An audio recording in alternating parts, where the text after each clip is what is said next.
This week's episode of the Inside Running Podcast is proudly sponsored by On. The legend leveled up. With more support, more comfort and more cushioning for more fun on every run, meet the new Cloudrunner 2. From toe to heel, each element of the Cloudrunner 2 is designed to support your foot during movement. A plush tongue means total comfort and easy step in, while a durable heel clip helps to lock in extra stability and support. Visit on.com or your specialty running retail store to grab your pair today.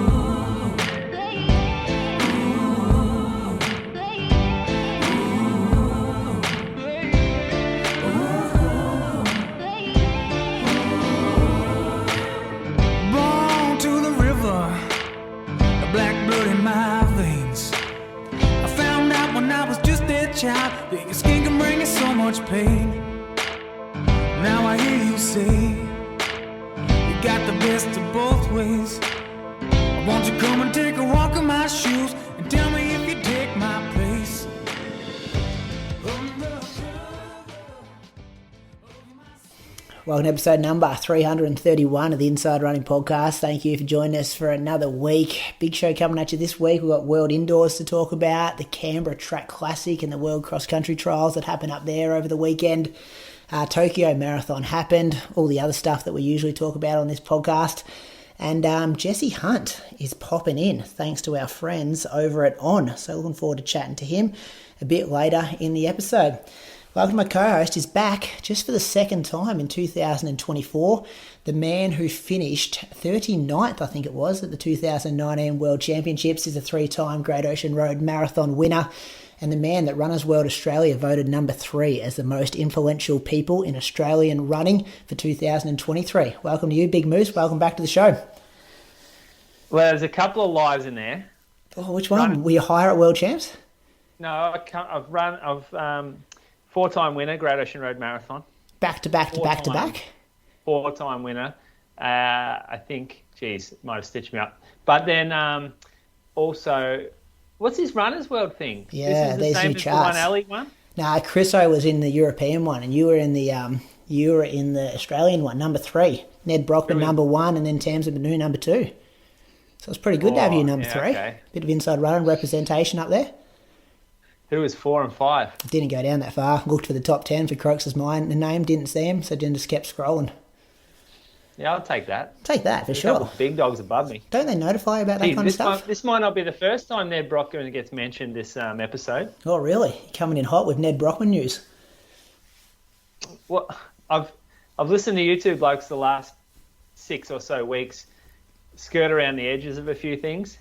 Like dip your toe into a few little sledges, but not really go full bore. It's a little bit soft. I've noticed. You've talked a big game in the in our message thread, and then you've gone real soft when the cameras get rolling. So it's time maybe to bring back some real truth, some honesty back to this podcast. What do you think? I like that. I've been trying hard. Welcome to you also, Croaks, the King of Canberra up there. Big weekend for you to talk about all your local running news that's happened, Croak. So a big welcome to you to episode 331. Thanks, Brady. I'm up and about tonight. I mentioned in our message group that I'd actually missed not chatting to Moose on a Monday night. So welcome back, Moose. It's good to have you back. Thanks, mate. I've been looking forward to it the last few days. I mean, Brady, I've heard enough from Brady in Japan, but you, Croaks, haven't spoken to you for ages. Yeah, no, I'm looking forward to tonight. I've been trying to go hard the last few weeks, Moose, but Croaks, and especially Croaks and Ali, they just haven't been helping me out.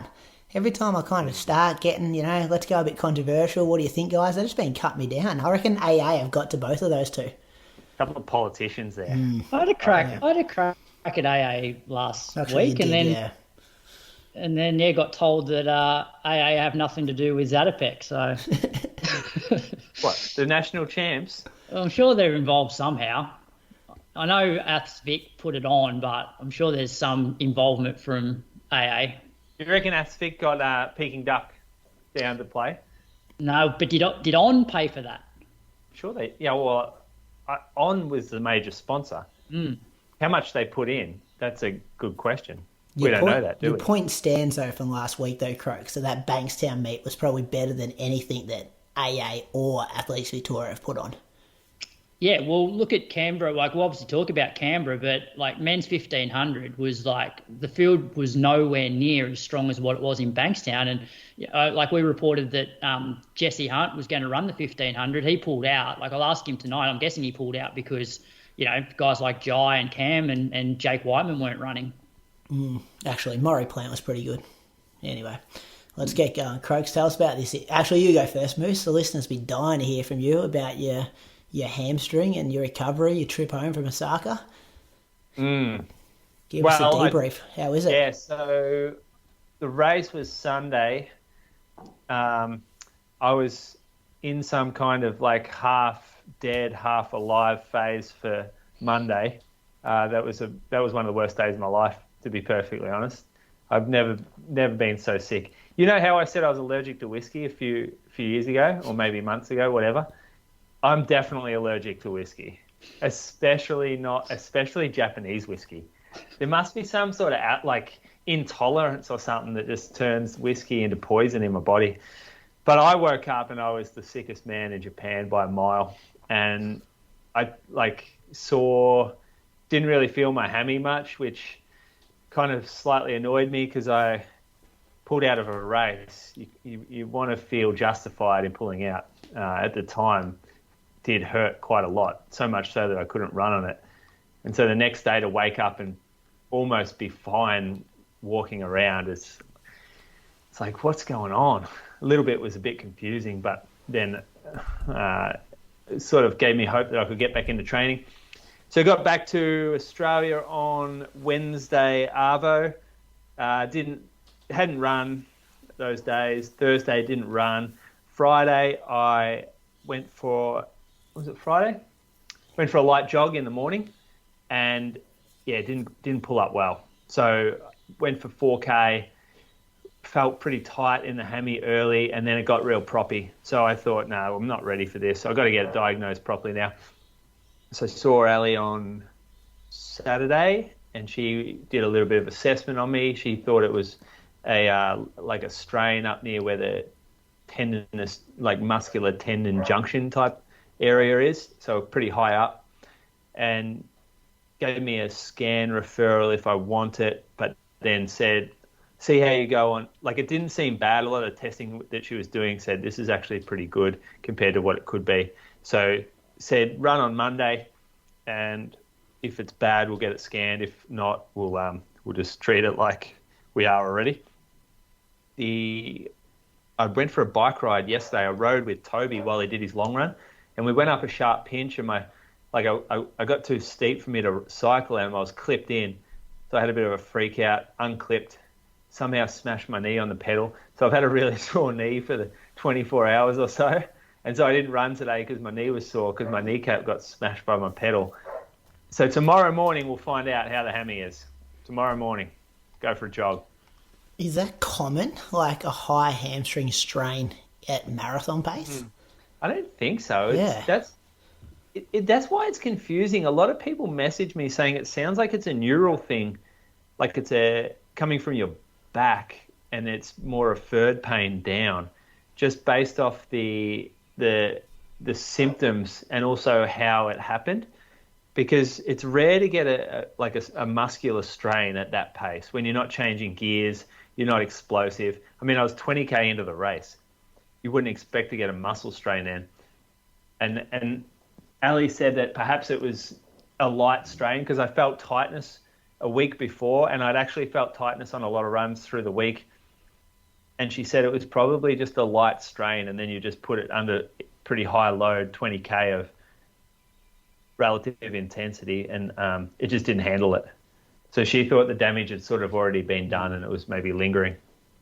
So on that, Moose, because I sort of compare it to, like, yes, it's in a way bad luck, and I'm not going to have a crack at you, but it's a bit like when like Ingebrigtsen comes out and says, oh, I was sick, and then Josh Kerr says, well, being sick at a major championship means that you did something wrong, you're not looking after yourself. So getting injured like during a race, like obviously you did something potentially in the lead up. Where do you think it went sort of wrong? if you had to go back and change something now with that. I probably wouldn't drive to Port Fairy. That's probably it, because that was I don't know exactly, because I drove to Port Fairy on the Friday night, and then I ran that night, and I felt great. Like, I didn't have any hamstring tightness. Then I did a workout the next morning, and I got a bit of tightness towards the end in the last repeat only, and so I stopped it. I mean, when it was supposed to stop, which was 3 by 3K. And then it sort of only just briefly lingered, and I didn't really feel like it would be an issue. So, yeah, I mean, perhaps it was the drive down to Port Fairy that contributed to it, but I can't, like, it was no moment where it just, like, went, and I'm not sure exactly what led to it. I don't know. Can you see something in my training that suggested that it would happen, or, like, that was risky? No, not really. Like, I'd have to sort of go back through your weeks. No, like, probably not from a speed point of view. Like, you did some quicker stuff, but, like, that was, like, well before like the marathon block started. No, like, I thought maybe, like, you're putting together quite a few sort of really big sort of Sundays, like, back to back to back. But, like, I don't know whether that would impact the hamstring at all. Yeah, I did 2 Sundays in particular, back to back to back, that were bigger. That was the run, the hilly run, and then the workout, and then going to Melbourne with Brady and doing that workout. But then it didn't come on for 2 weeks after that. And I thought if anything, I thought I was maybe a little aggressive in the taper, and didn't, because I got sick. I actually wasn't running much at all. Yeah. And where did fairly fresh? Where do Japanese marathons sit with you now? Because it's like, 2 years in a row now you've gone to Japan, and you know, obviously haven't had the result you wanted. Are you having nightmares going past the Anglesey sushi shop? Get over Japan. Well, that's good from you, Craig. You ain't practicing that one? I mentioned it to Zaka in a chat we were having when we realised that Moose had pulled out in Osaka. So I've just been sitting on it. You boys have got a separate chat going while we're racing. Well, we did. It was like, Jeez, I don't want to know what they were saying about me, Moose. I don't know about your 222, Brady. At least I got an excuse, mate. 2 old blokes. But that's where we'll put in, like, that sort of comment about the sushi shop, thinking, I don't know whether Moose would appreciate it 30 minutes like after the race. Well, to be honest, coming from you, I don't really care if mates get into me about that stuff. I actually got sledged. I got a screenshot, actually. This is a good one. There's another running group in the area that we live and work in, and I had a screenshot sent to me from someone who's lit me off in this running group. And it was quite a shock to see, actually. I thought, geez, bit stiff for a bloke who got a bloody acute injury on the day of the race. Like, who's lipping off Jen Gregson when she does her Achilles, jumping over that bloody water barrier? Yeah. No one's getting stuck into her. I bloody do my hammy and people are getting into me. Yeah, no, like I'm not getting stuck into you, Moose. I actually had a lot of respect for the way that you actually went about getting yourself back into shape. So yeah, it was a shame. Like, it would have been, what I was probably most disappointed about was not getting an idea of what shape you're actually in, because it was a bit of an unknown. Like, you'd come off Osaka last year, which was like a disaster. You weren't going to get anything really from that in terms of, other than realizing that you need to respect the marathon and you hadn't done enough marathon training. And then you go to Sydney, and it's once again hard to sort of gauge. Like, it's a good run given the course and the weather, but it's like, hey, am I in sub 220 shape? Am I 218 shape? And then you're obviously training sort of in that range for Osaka, but now you come away from it and we still don't know whether you're in 218 shape, 220 shape, which was a shame, because then you'd know where you're at and sort of know where you need to work on to get a bit faster. Even just some evidence about how you would have been affected by the cold in the second half. Like, how do you handle the cold would have been an interesting case study as well. It's a frustration for sure of mine, that 100% I'm frustrated. And I've been very careful, and I zip my lips and not say how comfortable I felt at 20K when my hamstring went, because that's not fair on anyone that endured the second half, because I know it got harder out there. but in terms of effort level, like I was getting antsy in terms of like feeling the second half would have been a nice one, because I felt like I was at the Berlin races again instead of at races where it felt hard. Like last year at Osaka, I went through 5K and I thought, oh, I'm actually working pretty hard to keep up to this pace. It was kind of how Reese and also you, Brady, both described your first half of the race. That I felt like that last year at Osaka, but this year it didn't feel like that. I didn't feel like we were pressing to get to the paces at all. I felt like we were in a comfort zone, and it was a lot slower than what I thought that would be. But that was the feeling. Like we were running 2:20 pace, I think. Yeah, we were. What did you go through half in? We went through in 70:10. I didn't feel it until we turned at 24K. And 24K, we'd probably been running with a tailwind for 3 or 4K down to one of those U-turns. And then when we turned, it was like, we just started losing 5 seconds a K into the headwind, and we just, went out the window pretty quick there. But you, I felt great as well, and you looked great. You always found yourself at the front of the packs. Like, you could tell that you were, like, itching to go. Yeah, I didn't want it to... I just didn't want it to get to the point where we're losing 2 or 3 seconds a K each K, and to run under 2:20, we would have had to kick down too much. But it didn't feel hard. Like, I was happy to be on the front at those points, and the problem is that we'll never know. And so I won't say that it felt easy or comfy or whatever. We'll just say I pulled out. It's a DNF. You never look like... There's no fucking asterisks on it. It's DNF. It's not, you felt great at halfway, but you didn't finish the race. So you keen to get back to Japan? I don't know. It's pretty unpredictable, the weather there. Like you look at how good Tokyo was on the weekend, absolutely perfect mint conditions. And then you look at Osaka and it was fucking trash really in the second half of that race. And no one was going to run fast out there. That can be anywhere though. And that's the one thing I always hate about the marathon is the weather plays a massive part over 42K and you can't control it. And there's every chance, it doesn't matter which city you go to, there's always a chance that it's not going to be great on the day that you're doing your marathon. I raced in Japan 3 times a marathon and I've never not worn gloves. So you know it's going to be cold. The 3 from 3. I hate when people say, good luck in the marathon. For me, luck plays the smallest part in a marathon.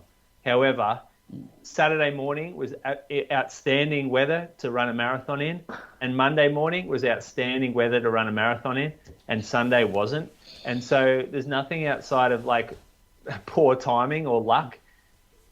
That's where luck comes into it. Luck doesn't come into you blowing up at 35K or me getting a bung hamstring. That's not luck at all. But luck is the day of the marathon falling on the worst day out of 10 days, basically. 5 days either side of it. And it was only that one fucking 4-hour period where it was bad. So that is luck. And can't control it. But I don't know. I want to go back. I want to make it right there. It's something that'll bug me for a long time, I reckon. So I probably will go back, to be honest. I don't know whether it'll be next year, but I'm going to go back and do it. It'll probably be next year. If I can't get into Valencia, then it'll be next year. You'll get you trying to get into sub-elite start for Valencia? No, I'll just enter it. I don't even know if it's sold out. I haven't looked at the website. I don't even know. I'll find out. I'll tell you by the end of the show, Moose. I'll jump on their website. Crokes will go on the keyboard. Yeah, go to Valencia. Crokes, chuck an entry while you're there. Yeah, Crokes has got a line to his name there after he DNS there. Oh man, that was. I remember that.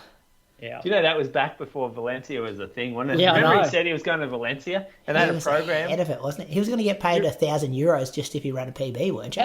I was getting put up for a couple of nights at the hotel, and if I ran under, I think if I ran under 220, I was guaranteed some money, and then if you ran a PB, it was more money.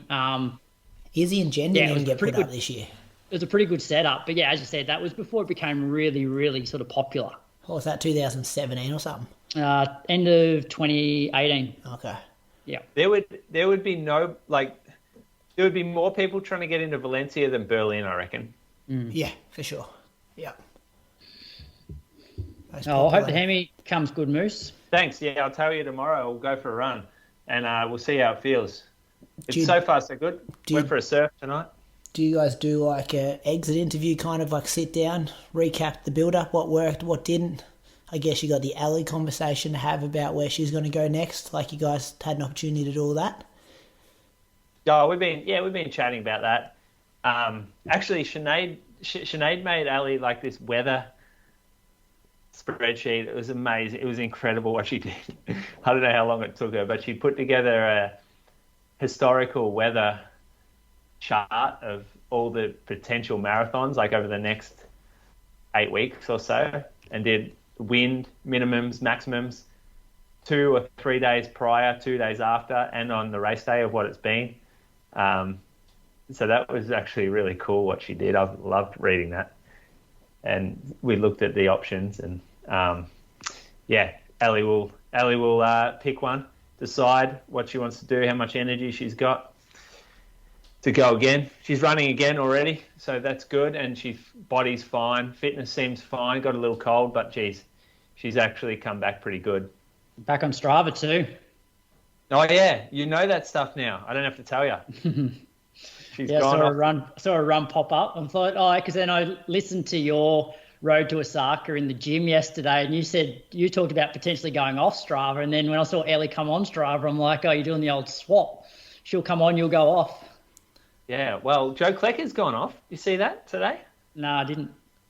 He said his sports psych advised him to get off Strava for 2 weeks leading up to his 10K, which I'm guessing that's the Sound Running 10K? Yeah, it is like 14th or 15th of March. Yeah. Yeah, so he's been advised by the psych to get off Strava, so he basically gave a goodbye, and I'll talk to you afterwards. Okay. Yeah. Interesting. Valencia, there's a wait list, Moose, €190 the entry now. Oh, yeah? Yeah. But does it tell you how many on the wait list? No, it doesn't. It just says if you want to register, you're in the wait list at €190. Well, you got to pay to go on the wait list. Well, you probably get your money back. Yeah. I'm guessing you get your money back if you don't get a spot. You race one before Valencia, though, Moose. It's a long way, December. Yeah, for sure I will. Yeah, as long as the body plays ball, I'm going to do heaps more racing this year. I'm going to jump into marathons a lot more. I kind of feel like I've lost the touch for them. So I want to get back out, and I want to run Great Ocean Road. I'm going to try and jump in with Watto at Ballarat. He's entered there. I said I'd help him out, take him to 12K like he took me at Sydney. What are you going to do at Gold Coast, Moose? Oh, yeah, I don't know. That's a good question. Maybe race the half there. Do the marathon. Do you reckon do the marathon there as well? It's a good one to tick. No, don't do both. But it could be a good one to tick off. Especially if you go in Feb and then July and then December. But you're talking May as well. I just told you I'm doing May as well. Yeah. Yeah, it might be a bit. So you're going to enter marathons as life's too short, may as well race. Not sure how many years you got left at this. Yeah, exactly. Okay. Like that. Been hanging out with Reese for too long. It's like what I've been trying to talk you into for every years, weekend run the marathon. Do you know what though? Imagine looking back. Look back from this year. I was fit for Osaka. I didn't get anything out of that. I didn't take anything away. I was fit You ran 31 minutes COVID for the 10K, multiple Moose. Times. Hey? Didn't you run 31 minutes for that Geelong 10K? No, under 30, but it's not what I'm training for, mate. I want marathon results. I know what you mean. I want to get back on the board. But I'm saying that, so you'd be, you could potentially be going into these races and running 222, 224, and you'd take that. Instead of dedicating a 6-month block to run 216, 217. I don't feel like that's moose. I don't feel like that's moose though. I don't feel like you would enjoy going into marathons half-assed. That's the point I'm making. And not having done the proper prep. No, I don't think you'd be able to hurt yourself doing that kind of stuff. I don't think it would mean as much to you. Craig and I know you well. It's a pretty knee-jerk type thought process I've had just after that race. Just because I didn't finish it and I saw everyone else finish. I was standing at the 41K mark watching people finish off. And I'm just like, fuck, that's such a good feeling knowing you got 1K left. And I'm so jealous of everyone out here right now. I'm like, you should just run more. You should get that feeling more of finishing marathons. But you're right. Perhaps it would just be a little bit like a 3 out of 10 satisfaction. Yeah, I give it the hot tip. I did not have that feeling when I was finishing off Osaka. Like 3 minutes, 4 minutes slower than what I wanted to be finishing off in. Yeah. No, there weren't a lot of smiles. At Yeah. 41, there were no smiles. There was a lot of hurt and there was a lot of cold-looking people. But maybe I was feeling that for them. Yeah. Not them actually feeling that, going, you guys have 1K to go. You're running across the bridge, like the moat of the castle. Like, this is actually really cool right now. They're probably not noticing that at all, but they're running into this massive castle in a city half the way across the world. Because I was looking at the Australians doing it, and I'm like, this is rad. I wish I was finishing this right now. How did you stay warm? Like, I saw Bree and Jose like close to where you pulled out of the race. Did they have stuff there waiting for you? No, so I had to walk, I'm going to say 500 metres to a K to that corner where they were. I was hoping that was their corner. And I asked a volunteer for the poncho. if they had any ponchos. And he ripped one out of his backpack, so that was really nice. And then I wore a poncho down. I saw PJ Bosch, grabbed his phone, called Bree off that. I don't think she answered, so I kept walking down. And then I ended up seeing them on the corner. Jose gave me his ski jacket that he was wearing. Oh, okay, yeah. And so I wore the ski jacket until 41. Then he decided to run back to 35 to try and find Ali, so I gave the jacket back. And so then I was just back in the light poncho where I tried to get back to the bag room. I was watching zombies around me at that point. Like, I saw Ben, the guy that was in your pack. Ben, was it Ben? Ben Cook. Oh, yeah, Queenslander. Yeah. Yeah, and I'm like, he looked like a ghost. Oh, he ran strong too. I know he held it together, yeah. Yeah, he was good. And I thought he was Dean I thought he was Dean, and they looked very similar at the end. And he was lost as well, and it was freezing, and like he didn't have that sub-elite start, so he was had no gear at all. At the end of the race, he was freezing cold. He borrowed our phone to call his dad, and he trying to find his dad at the end. No one knew where they were. He was a bit of a mess, but yeah, very good run from him. Do you know Bree's number off the top of your head? Phone number? Yep. Jeez, that's pretty good. Crooks, you know Viv's phone number? number? You don't know Carly's number off the top of your head? I don't. I know I know my girlfriend from year 8, but that's about it. Yeah, that's I know my home phone from down in Ulladulla from just years and years of just memorising it. Yeah, but I don't know Viv's. So even when we go when you check in Lily or Colas to swimming lessons, you got to put in Viv's phone number. So it's every week I'm just opening up my phone to get Viv's number. When I did write my emergency contact on the back of my bib, I put Carly's number. Not that they're going to call her in Moama, Australia, if I'm in a tent with hypothermia. But I thought, this could be good. If I do need to know it and something happens, then I can just look at the number on the back of my bib. I was going to put Bree's number down, actually, Moose. I thought, whose number can I put down here? Who's actually in Japan that if shit hits the fan, they can call? Hey, they didn't go to the phones. They did not go to the phones. Don't worry about that. Ali was sitting in that tent for an hour and a half. Yeah, and she would have had Jose's number there, wouldn't she? Yeah, no one was using the phone. That was I reckon that's last resort. They're pulling it off your dead body. They might give someone a call. Need to identify the body kind of thing, you reckon? Yeah. Yeah, it's a good idea to have it on there. Same with those ID bracelets, the ones that have details, and having your blood, what do they call it? Blood type. Blood type on there is really important too, I think, because if you're in a car accident or something, then they can give you that transfusion and knowing exactly what you need straight away. Good. Well, it's good to have you back. Hopefully get some good news about how the recovery's going when you start jogging again. Yeah, I'm pretty confident. Thank you, though. That's good. Croaks, how's your niggle? How's the hip? No, very up and down. So yeah, like I came off the Sunday where I ran for 90 minutes and it was like pretty good. Like it was like a 1 out of 10 pain for the last like 15 minutes. So I took Monday off like I have been doing. And then I went out to the group session on Tuesday and I wasn't sure what I was going to do. I'm like, you know what, I'll do the warm up because I don't feel like it's that bad. But obviously if I feel anything, I'll just stop. Did the warm up, no pain whatsoever. I thought, all right, I'll jump in like with sort of the 17-minute 5K runners. So the session was 5 sets of 800, 200-meter jog, 400, and 200-meter jog again.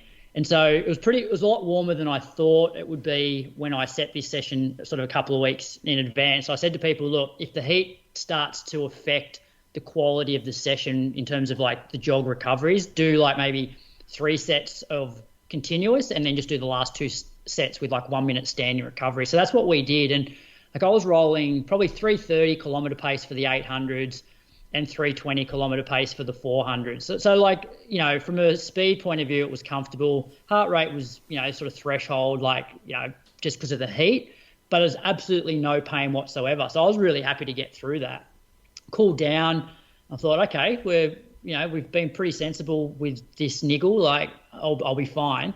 So I went out on Wednesday morning. Wasn't sure how far I was going to go. I was just going to see how the body felt. Did 45 minutes, and from about 30 minutes, I sort of got that 1 out of 10 pain, which was like, this is shit. Like, so that was like just over 10K at 4:22s. Took Thursday off, and then I went out Friday morning to meet the group, and I knew I definitely wasn't going to do the session. I wasn't even sure if I was going to jog. I thought, I'll just do. While they started their session, I decided to just go for like a 20-minute run, and I didn't particularly enjoy the run. I find once I start to have like 3 weeks like I've had where I ran like 30K, 30K, oh no, what did I run? Like 40K, 40K, 30K. I'm like, like the last 3 weeks have been shit. I'm just sort of yo-yoing here. So I stopped after 20 minutes. I actually stretched. You know the stretch you do for your ITB when you're standing up? You sort of throw your hip out to the side, cross one leg over the other and sort of lean to a side. Yep. I know that. Like that really grabbed in my hip. And so it's very tendinitis-y. It's like that sort of, you know, if somebody's got like Achilles tendinitis, it's like, you know, you go out, you think you're good, you do something, the load's too much, it flares it up. And at that point, I'm like, stuff this. I'm taking some time off now just to get it right, because I was really pissed off on Friday because I thought to myself, I've just wasted like the last 3 weeks. If I'd pretty much sat on the couch for the last 2 weeks, I reckon I'd be almost right to just go back into full training now. But I've just been doing, you know, a couple of days off, go for a run, seems okay, do another day, and then it flares up. So I decided at that point that I was just going to take a bit of a break. I've been wanting to join back to the gym because I feel like I've got myself in decent shape, but I'm finding as I'm getting older, I'm just not feeling as smooth across the ground or just as powerful. And I feel like some not super heavy weights, but lifting some weights might actually be good for me at my age. So I ended up rejoining the gym. So I went to the gym on Saturday for my first session in like 2 years, which I actually really enjoy. Like I sort of hate going to the gym, but I'm quite motivated at the moment to try and just get everything right, especially coming off my meeting with Andre where, you know, I've been running, 5-6 weeks of 100K, felt like I was moving pretty well, and then got the all clear to go up to like 120, 130. I'm like, okay, we're on here. So my motivation's really high to sort of get everything right. And so, I'm going to commit to at least 2 weight sessions a week. So I went in on Saturday, pulled up a little bit sore yesterday, but not like I thought it'd be way sorer than I was, which I guess was good. And then yesterday I just jumped on the bike at the gym for an hour. It got pretty hot in there because I didn't have the fans on. So I averaged like 138 heart rate for an hour. I only ran like 29.9K for the week. I'll probably take at least to the end of this week off and just see how it feels. Like I'm not going to come back until I think it's pretty much like 100%. So that's where I'm at. No rush. No. Isn't that stretch kind of supposed to show the bursitis thing a little more? How someone said they thought you had bursitis? Yeah. That bursitis thing that responds really well to like cortisone injections.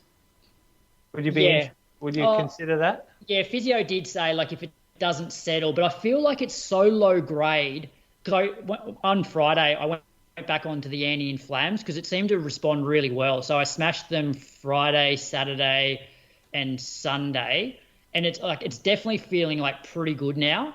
But if I start running on it again, I feel like that sort of, you think it's right, but you just need to give it a bit more time. So I definitely don't think it's bad enough that it needs cortisone.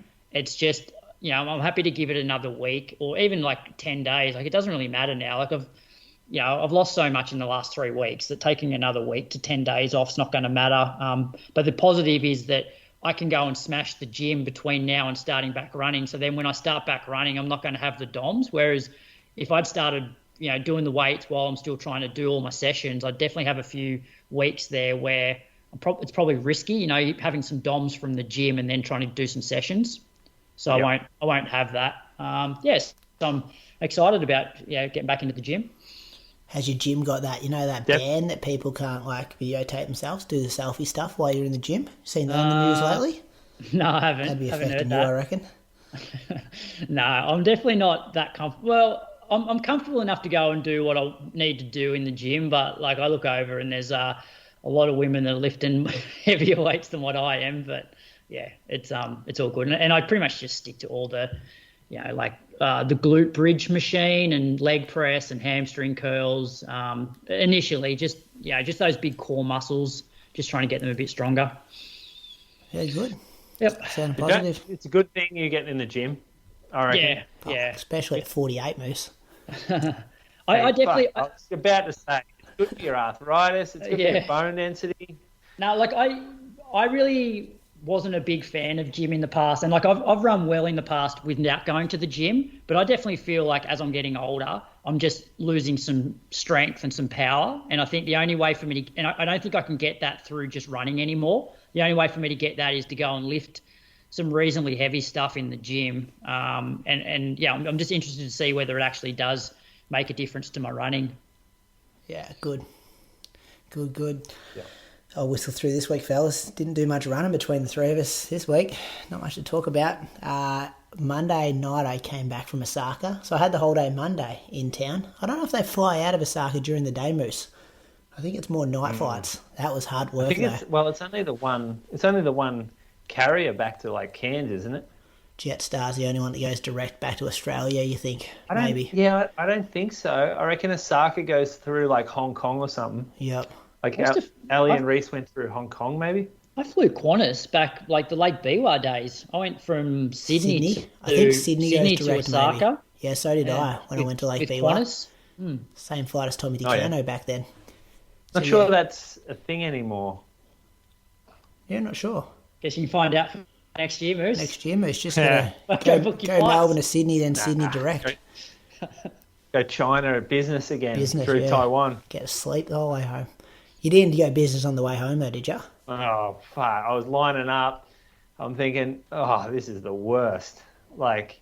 Geez, it'd be nice to be lying down on the way home right now. Feeling just watching these punces get on business class thinking, you motherfuckers. I should have taken my watch off as well. How it gives you your sleep data? It'd be better not to know. I think it was sleep score of 46, 2 hours, 45 minutes. You just feel like you're bouncing the whole time. I'm this is going to be a long day Tuesday. So I got back to Echuca about 4 p.m. Tuesday. Slept like a baby Tuesday night. Fell asleep putting Hudson to bed at 7:15.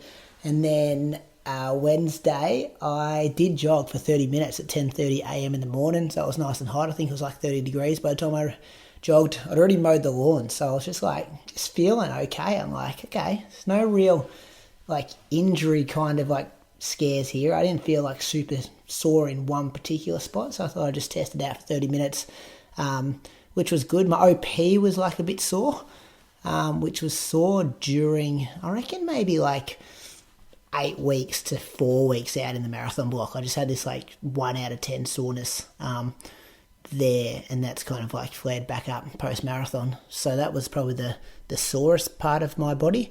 But other than that, it was pretty good. So an easy 30 minutes Wednesday, easy 30 minutes Thursday. On Friday, I did an hour at 4:38 pace.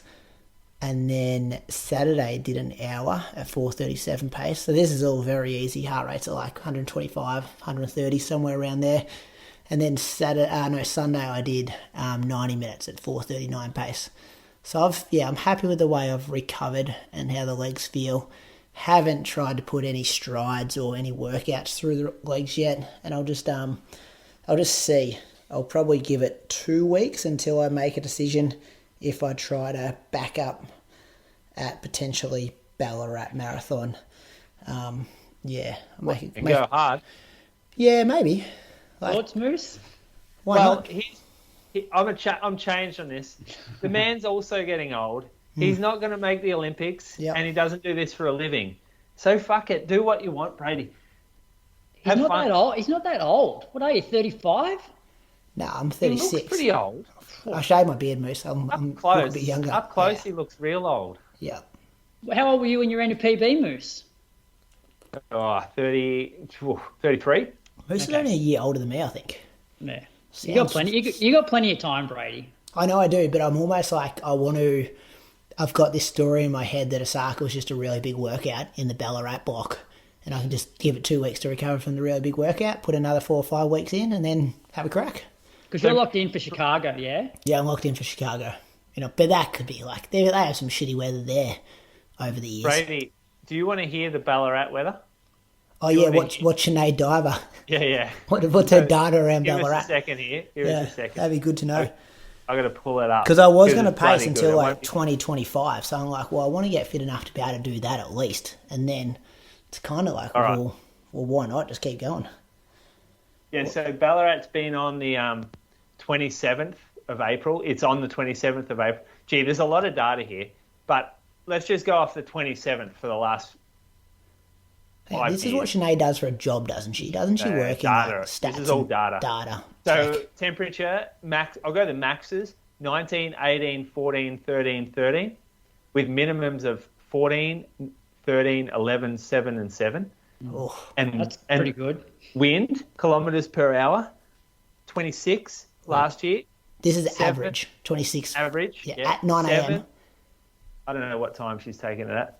Oh, no, sorry. Past weather, 6 a.m. to midnight. That's all they give you. It must be the average from 6 a.m. to midday. 26, 7, 3, 12, 18 k an hour. It's pretty good. It's not bad. It's not shocking, is it? Yeah. I was expecting this to be terrible, but that is actually not bad. And when you look at the 28th, so just like, let's just say 1 day later, temperatures, 13 to 17, 13 to 20, 9 to 13, 2 to 16, 1 to 14, with wind, 14, 16, 5, 8, and 22.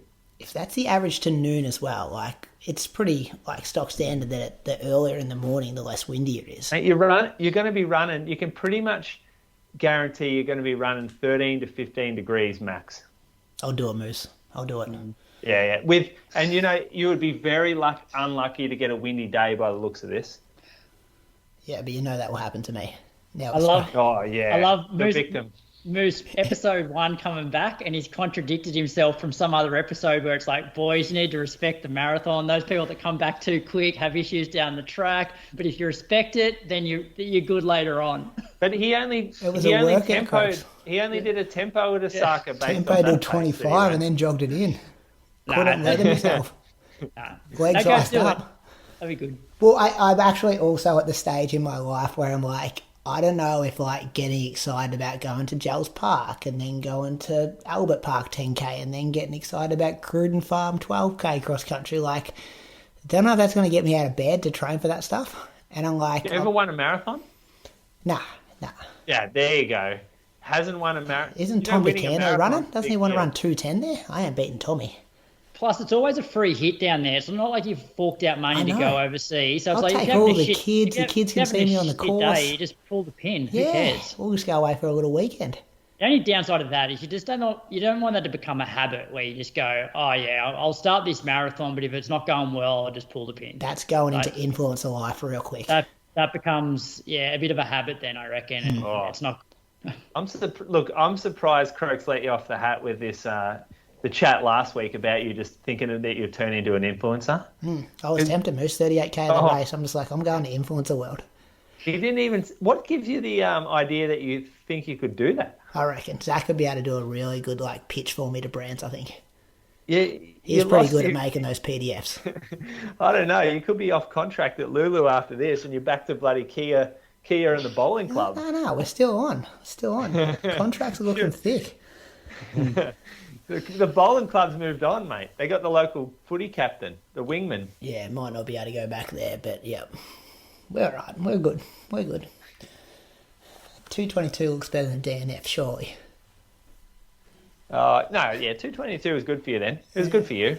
No, it was still disappointing. Still super slow. But anyway, let's move on. You cut 222 what? So you cut the seconds off. Correct. Yeah. I got to the home. Yeah, I got to. It was. I got to the home straight. Shittiest finishing line you'll ever see. You turn this corner and it was like finishing a Chukamoama park run. There's 15 people watching this dodgy little road going down like a footpath almost. And I saw the clock was at 2:22:38. And I was I just started fanging it because I'm there's no way I'm running a 2:23. I'd been jogging for the last 7K. And then I'm this has to be a 2:22 something. And then we just never tell people about the seconds. I think it was 53 or 49, something like that. Whoa. So yeah, just snuck under. You've got to round that up. That's got to go up. Nah. No, my PB doesn't go up of 2:19:53. That's 2:19. That's what we go with. Let's thank some Patreon supporters. Crows, kick things off for me. All right, I got James Spence this week. I think he's from Auckland. He follows Moose on Strava, but neither of us, Brady. It's Moose's cousin. Yeah, I don't know about this. I like to read that. I like Jimmy. He's doing all right. Maybe he'll show up at a family do one day. Well, according to Strava, he's 5K PB 16:56, which was a 5K time trial. I'm not sure Moose would be a fan of that one. 35:40. And he's on a course or not? Did you do it on the track? No, I don't think so. I'll have to check. Anyway, 35:40 for 10K, 82 minutes on a Healy Half Marathon course, which was at the Coatesville Half, 2:55 at the 2017 Auckland Marathon. And I think he might be the Chief Executive Officer at Goodman, New Zealand. And Goodman is a global property group who own, develop and manage quality, sustainable properties. So big dog the big dog at Goodman, New Zealand. Big property hound. CEO, yeah.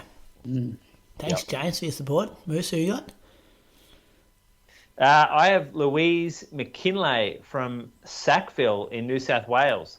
It's up on the Hawkesbury River. Thanks, Croaks, because I did not know where Sackville was. How far inland does the Hawkesbury go? Oh, don't know, actually. Good question. Yeah. Lovely part of the world, though. Just north of Sydney. Is that above north? That's north. Is that where Gosford is? So it's between Sydney and Gosford. Oh, yeah, okay. Yeah. Hawkesville River. She's a regular at the Ponds Park Run with a best of 23:39. She's run a 1:56 half at the 2017 M7 Running Festival. That was an interesting one back in the day, wasn't it? Does that still happen? Good cash. Got cancelled this last year. Yeah. It got what? Yeah. It got put off this last year. I think Roadworks or something, wasn't it, correct? Yeah, because it used to be on the bike path that ran next to the major road, the M7. Yeah. There was some good cash on there, but who wants to run a marathon on a bike path? Yeah. Mark Tucker did. Mark Tucker loved that race. Liam Adams won it too, I think. Yeah, Liam did it. Yeah. Yep. There's a few Africans that showed up too. She's run 4:08 at the 2017 Berlin Marathon. Gee, a start line with us, Brady, that year. And Croaks was there too. I was there on the start line. iPhone. With his camera, you were the original influencer back then. Yeah, true.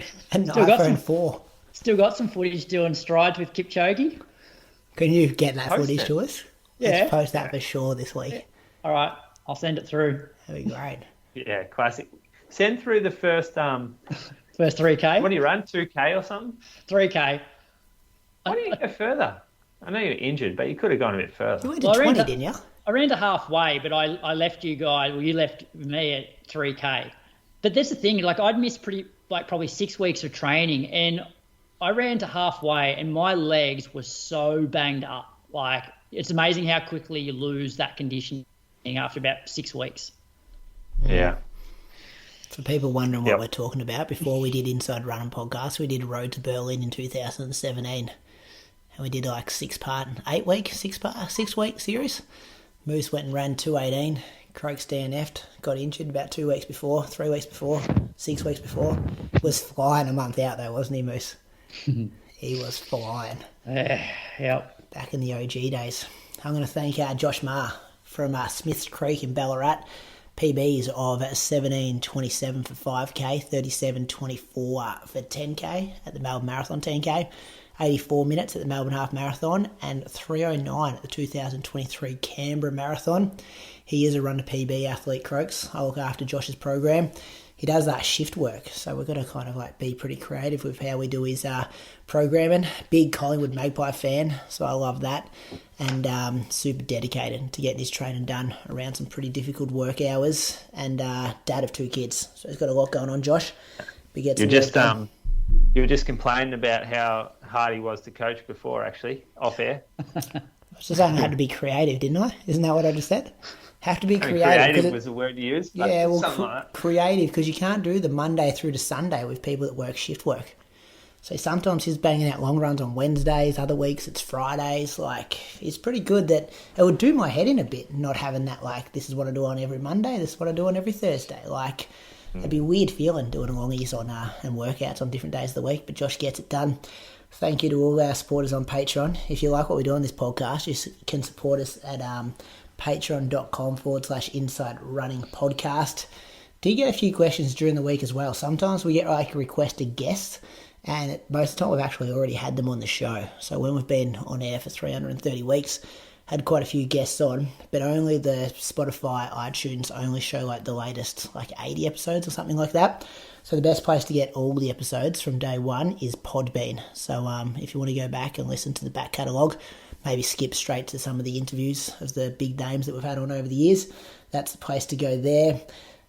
Big Patreon planning going on at the moment, boys. Got a real good idea. If we can pull this one off, it's going to be fantastic Patreon content. And Road to Gold Coast, started playing around with some names for that. I feel like we're in a good position with Patreon content. We've got some very good talent sitting on the bench at the moment. Agree? You got a back catalogue. That's where the value is at for me.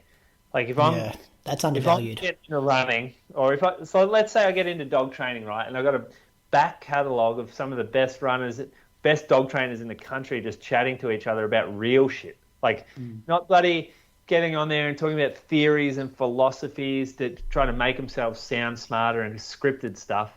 The best runners in the country talking about the actual day-to-days of being a runner, that is where the value's at. You pick more up from that than you do like a set-up, scripted, bullshit media interview. Yeah, and there's probably now over the years, there'd be at least 100 plus episodes of Road 2 series over the years. Yep. So, and each time we do one, like we sort of unearth a new personality. So like, not a lot of people had heard Reese chat before Road to Osaka, and like the amount of people that have written in saying, like you need to get him to fill in on the main show as a co-host, and so every time we do a new Road 2 series with new people, as you said, Brady, like it means that there's more people then on the bench or more people to draw from for future Road 2 series. Yeah. I'm toying with this idea at the moment about trying to have 3 people that have been on 3 different Road 2s coming together for the same Road 2, which is also risky because people get set in there on their little Road 2 teams. Yeah, because I think people take for granted how Road to Osaka is a really good example that you guys gelled pretty good, Moose, and we got a lot of good feedback. And like you don't just wing putting 3 people together like that and just pulling it off. Like it's hard to actually, and we've got it wrong in the past as well with some of our Road 2s. But yeah. I also think, Brady, like something like Road to Gold Coast, like there's nothing, I think it would also be good to have like a couple of marathoners and then maybe somebody that's gearing up for the half marathon, because then there's people out there that listen to the show that aren't always running a marathon. They're training for a half marathon. So you can see how somebody's training for a half in the lead up to Gold Coast. Yeah, that's a good one too. People loved Road to Berlin when it wasn't like 3 elite, sub-elite runners as well. Like when you had Jimmy, Rob, and Paddy. Yep. watch this space. We've got some talent there. We're thinking of you people. So if you're sitting on Patreon going, what's coming next? Just there's going to be a little like mini series between Road to Gold Coast or Road to whatever, and then we'll throw that at you. So yeah, please stay there, and we'll give you some good content. Shall we get our guest teed up, boys? Let's do it. Do you want to, Croaks, if I do the back end and get him in the conversation, would you like to maybe give a bit of a bio of who we're about to talk to? I'm just going to click some buttons behind me here, but yeah, if you could tell us who the guest is, that would be fantastic. It's one of those guys that I think a lot of our listeners would have heard of over probably the last 6 months. I'm not sure. You're doing the intro or I was going to say. I'm just saying to Croaks, hey, you're in charge of doing the intro. I'll push the buttons, and I don't want you to do the intro until I know the person's in the call, and the person's now going to listen to the intro. Go for it, Bradley. Bruce, this is his baby, so he's very protective. Just don't stuff it up. Very particular. So, yeah, as you said, Brady, we probably hadn't spoken about him this time last year. For me, he sort of came onto the scene maybe mid to late last year when he first signed with On, and then made a real statement when he won the Zatopek 3K, beating the likes of Cam Myers, and I think Matt Ramsden as well. And then this year, he came out and ran a 3:53 mile at the Maury Plant meet, and just a week and a half ago finished second at the Bankstown or New South Wales Milers behind Cam Myers in a 3:33.64, which is only 0.14 off the Olympic standard. He attended the University of North Carolina as well. So hopefully Brady's got him there. Welcome, Jesse Hunt. Yeah, thanks for having me, guys. Really appreciate it. No worries, Jesse. Thanks for giving up some time. Yeah, absolutely. You go, Brady. You go first question. It's your baby. Hey, Jesse, I was just thinking, I was actually trying to search for your name in our Facebook message group conversation today to try and find your Skype details to give you this call and get prepared today. And one of the messages that I found back in October last year was from Moose, my co-host here. He went to the World Champs in 2019, if you haven't heard from him. And his message was, who is Jesse Hunt? He'd never heard from you. I heard about you in October last year, and without being disrespectful, I feel like a lot of the Australian running public was a bit the same, but geez, you've come on in the last 3 or 4 months, and now everybody knows who you are. And I guess the first question is, do you feel a bit of that, unknown underdog? I guess being in WA was always harder than going to college. How are you feeling about where you're at in the grand scheme of things at the moment? Yeah, no, I appreciate the kind words there, guys. It is definitely kind of that feeling being from WA, and I was a little bit even under the radar as a junior, and ended up going to North Carolina, which wasn't the best program at the time, but it's really developed, and I think that's that's kind of goes along with my how I've been feeling my journey as well, and yeah, it's been really fun, honestly. I definitely feel a little bit of the underdog kind of syndrome, and honestly, that's fun sometimes. You take the pressure off yourself and you just focus on racing and training. And yeah, look, I just honestly feel the privilege to come back home and do this as a career is just exciting. So yeah, it's just been a fun ride, and don't take anything for granted. So. Yeah, no worries for not knowing who I was or anything like that. But it's awesome to turning heads a little bit, and hopefully that continues. So you came out of college as a 3:37 1500 metre runner, and you're down to now 3:33. Are you surprised by the rate of improvement, and what do you put it down to?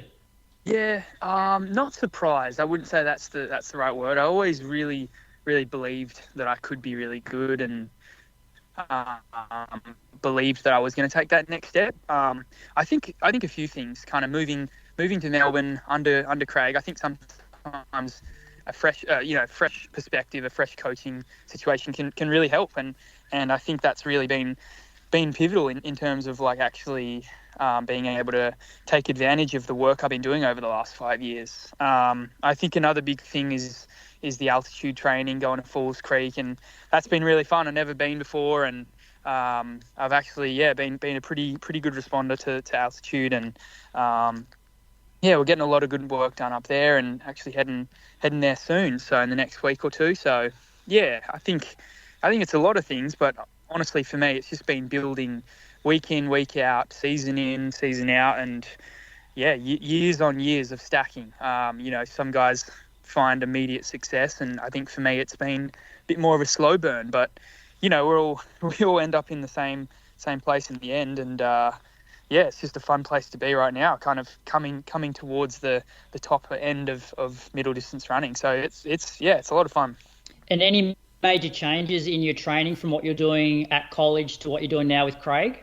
Nothing major. A little bit more mileage, which I think is probably sensible and just part of that transition. This is kind of all I'm doing every day, so can really afford to get more and kind of push the boat out. I think training wise, it's been pretty similar. We have strength days and we have more speed oriented days, but at the moment we're kind of just building a lot of base, building a lot of strength and speed, and nothing. We're not really doing too much to really get cute with it yet. So I think it's just a really good place to be. So I'm really just trusting in Craig and trusting in his experience and his coaching ability, and that's kind of my job, is just let him do all of that. So it's working out so far. So Jesse, you come out of college, you graduate with a 3:37. What opportunities are there for a guy at that sort of level coming out? Like, are you tossing up Australian groups, international groups? How do you come about deciding with OAC? Yeah, that's right. I mean, so I had a few options in the US, and Craig had reached out maybe 12 to 18 months even before I ended up signing, and he just really from day one talked about his vision for the team and what he was trying to build in Melbourne, and honestly it was a thrill just like talking to Craig, and man, this guy's like recruiting me. That's pretty cool. So look, I think there were some opportunities in the US, but this was just the best overall situation for me. And I think being back, in front of the selectors and in front of the Australian kind of environment and crowd is just really good for me. So love being home. It's been a while, so good 5 years over in the US, and it's nice to be back. So yeah. So just sorry, Brad, just on the OAC setup, what is it? How does it look from a day to day? Like, do you guys all rock up to, like, as if you're going to work at the same time? Do you all meet at the like the gym or the track, or how does it look day to day? Yeah, pretty much like that. So we have a facility in Richmond, kind of a gym facility, and Craig's got his office up there, and so we just kind of meet on Mondays and Thursdays, and on especially for our longer runs and stuff like that, we'll meet at the gym or meet somewhere in between, and it's kind of just like clocking in and clocking out of work, really. Just like you come in, you do your stuff, you get treatment or physio, and you go home, and maybe double from home later. But the team's been really good. They everyone's in the same boat, and we're all really just like trying to make the most of this opportunity that we've been given. So it's awesome just to be in this kind of continuation of a college environment.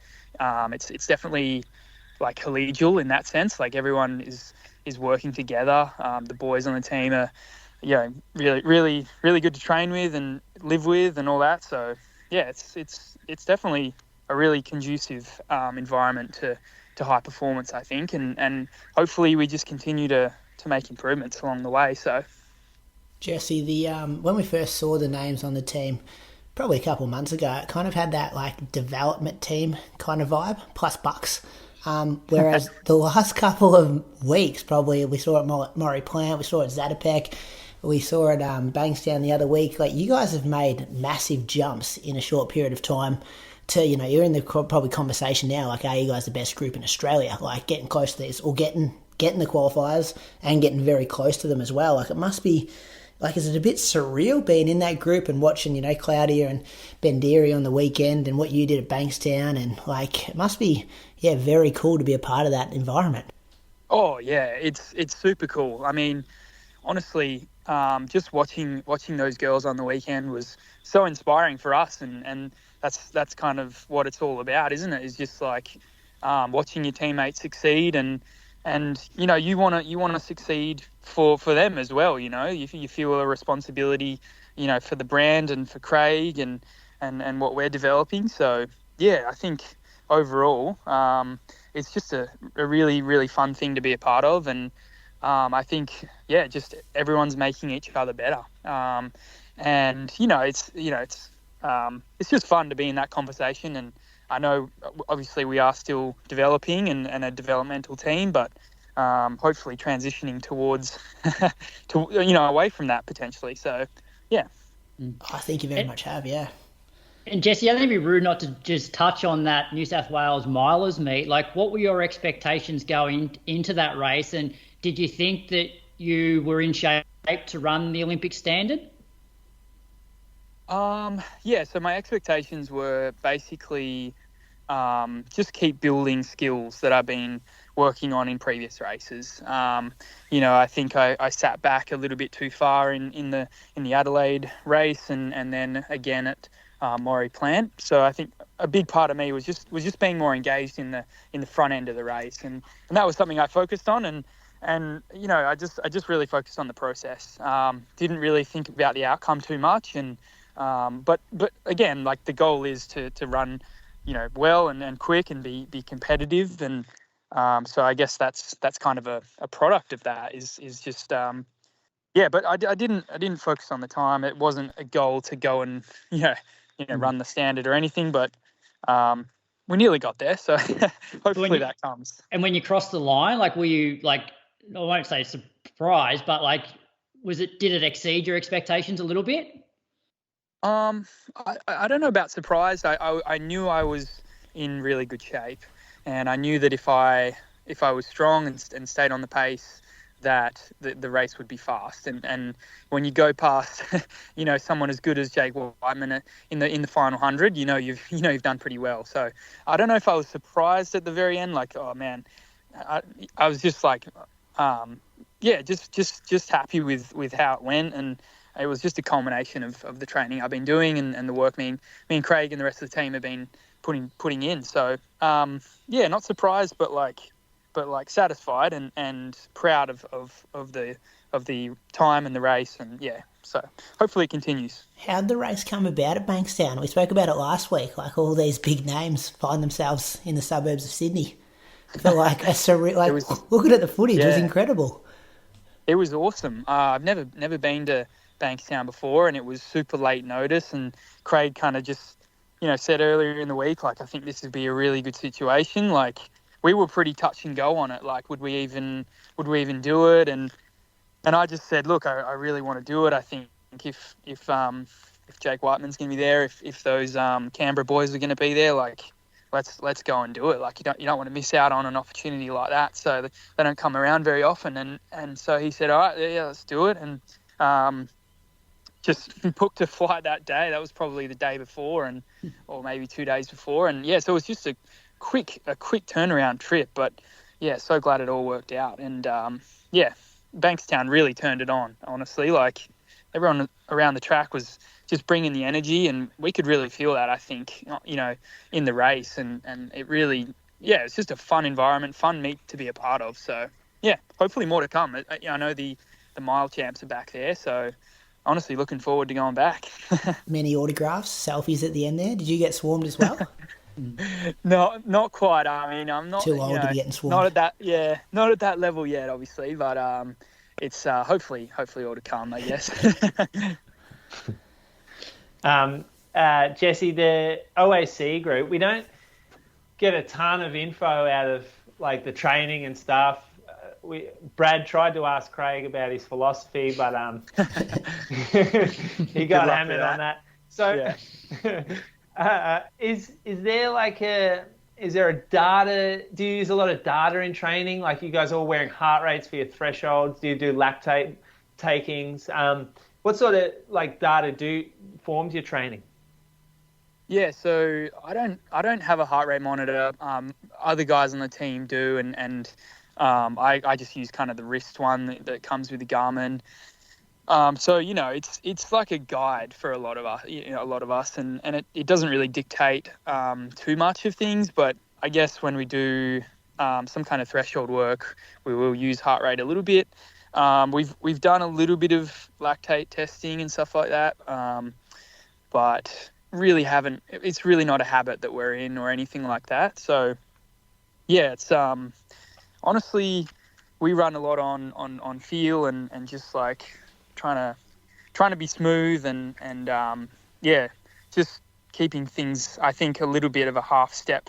You don't want to go over the line and push it too much, and that can often lead to over stressing the body. And I think Craig's done a really good job of just being really hands on, asking us how we're feeling, and I think that can often be the best gauge. Is just like at this stage we all kind of know what we're supposed to be feeling, and it's just about managing that and managing emotions. And yeah, I think that's challenging, but definitely seems like the best way, as opposed to a more of a data heavy approach.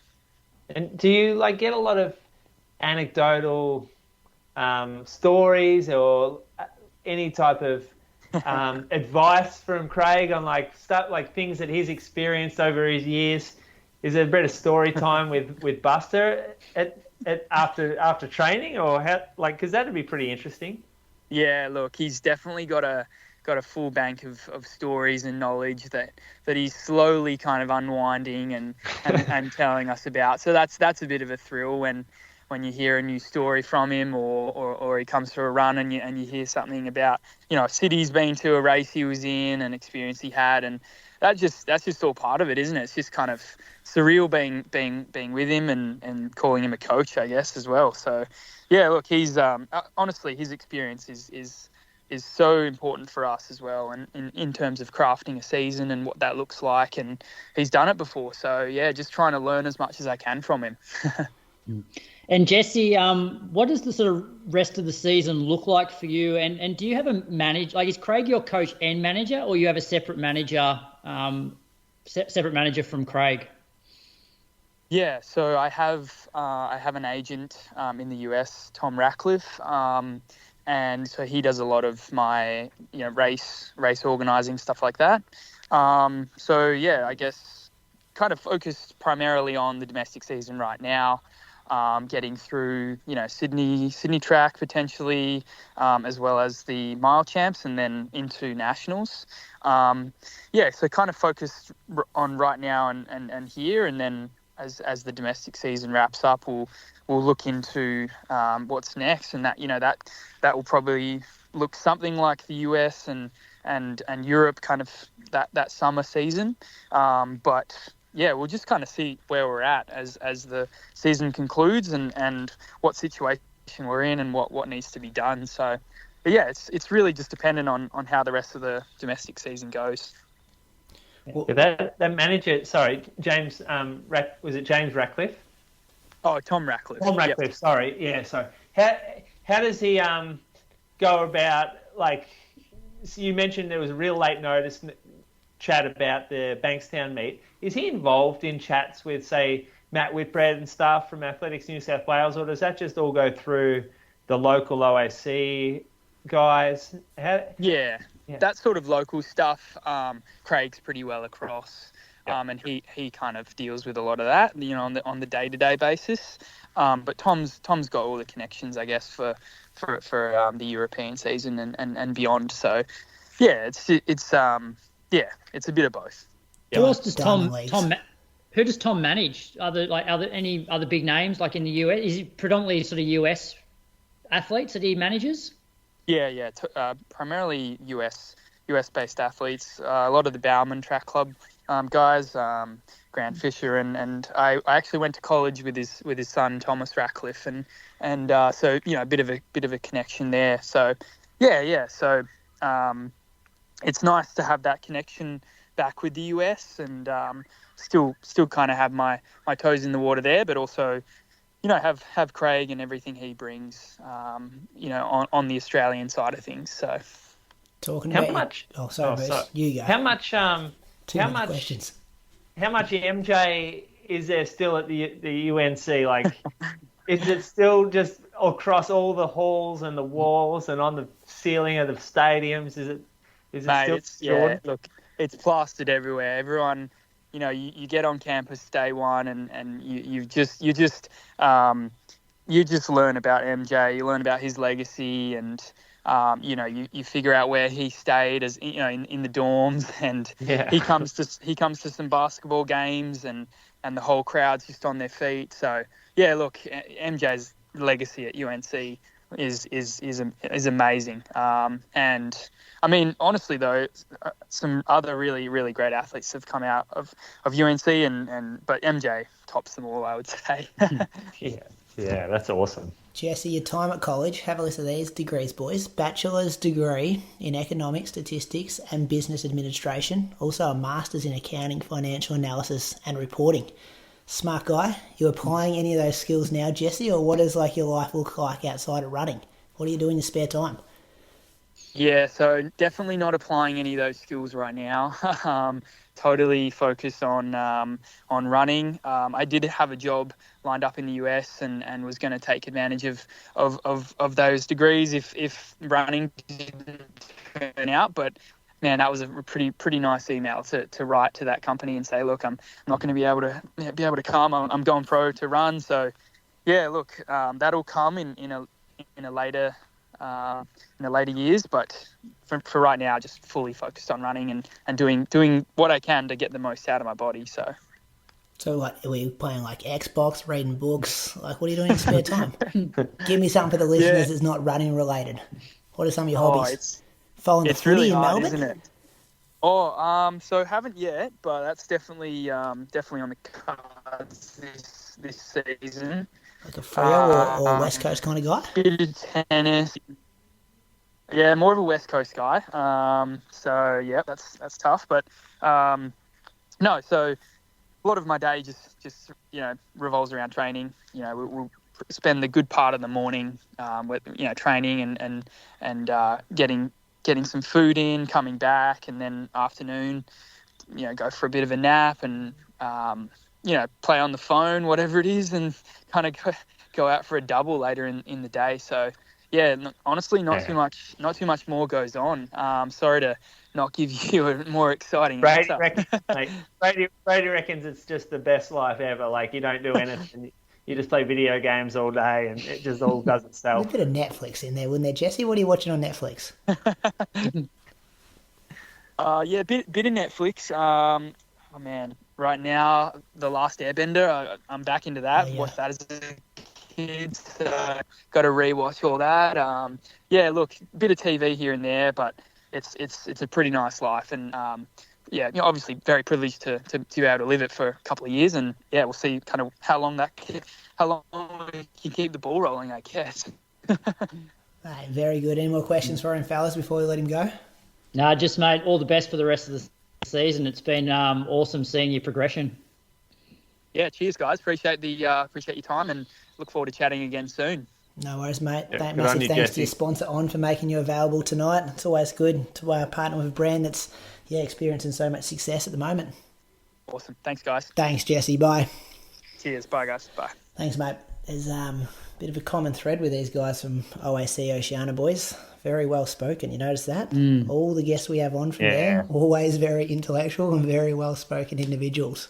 But also just so professional. It's when you ask him, it's oh, what do you do outside of running? Thinking that, you go and run for an hour a day and that's your easy day done. It's nah, it's full on, in terms of they do the speed session on the Monday. There's physio in there, strength. So I guess that's what a pro athlete life's like. It is ridiculous, their rate of improvement. As I said to him, they were very much a development team and now they've got good very quick. I wonder how much on the domestic season. Yeah. The domestic circuit they have. But it's interesting because we saw the same thing with the American group. Sort of they formed and then all of a sudden it was wow, they are killing it. And then we probably, if we're being honest, we probably didn't expect to see them develop quite as quickly as what they have. And so I wonder how much of the US culture and the way that they do things over there has rubbed off onto the group here. That would be an interesting question. I don't know whether that would be to Craig or whatever. Are they copying similar things? Yeah, because it almost seems identical, doesn't it, in terms of the rate of progression? This week's episode of the Inside Running Podcast is proudly sponsored by On. Confidence boosted, the new Cloudrunner 2. The legend leveled up. With more support, more comfort and more cushioning for more fun on every run. For professional athletes and new runners alike, our Helium Super Foam is a game changer. The upgraded midsole provides softer cushioning and higher energy return, plus CloudTech cushioning to absorb impact, so you can keep racking up the miles with confidence. From toe to heel, each element of the Cloudrunner 2 is designed to support your foot during movement. A plush tongue means total comfort and easy step-in, while a durable heel clip helps to lock in extra stability and support. Visit on.com or your specialty running store to grab your pair today. Do you want to go Canberra Track Classic then? Let's go that women's 800 metres now to talk about the people we're referring to. Yeah, all right. So, Canberra Track Classic was Saturday afternoon. It was on TV from like 5 till 7. Claudia Hollingsworth pretty much gunned to tape. They had a pacemaker, but the pacemaker didn't really help at all. It was way in front and then sort of got in the way with after about 300 metres, Claudia sort of almost ran up the back of her. She ran 158.81, which was an Olympic qualifier, broke her own under 20 Australian record and was the third fastest time ever by an Aussie behind Cat Bisset and Abby Caldwell.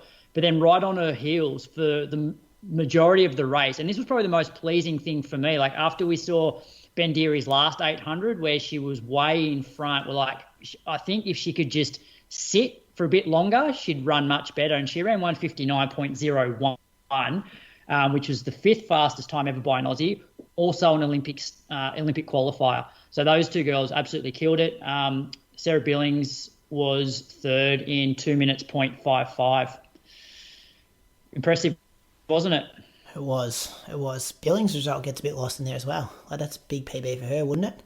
Yeah, it is. Yep. All of a sudden, you're kind of looking like someone like Catriona Bisset, and you're just like, this isn't as safe making teams as it was 12 months ago.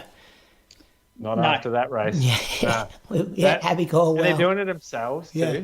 Like they're just out in the front, 1 and 2. It's really like it doesn't matter who's around. They're going to run the race to how they want it, and they're starting to get the numbers to be able to pull it off. Hollingsworth ain't out the front, just like relying on a couple of other girls to be there, like Linden Hall or Bisset or Billings or whatever.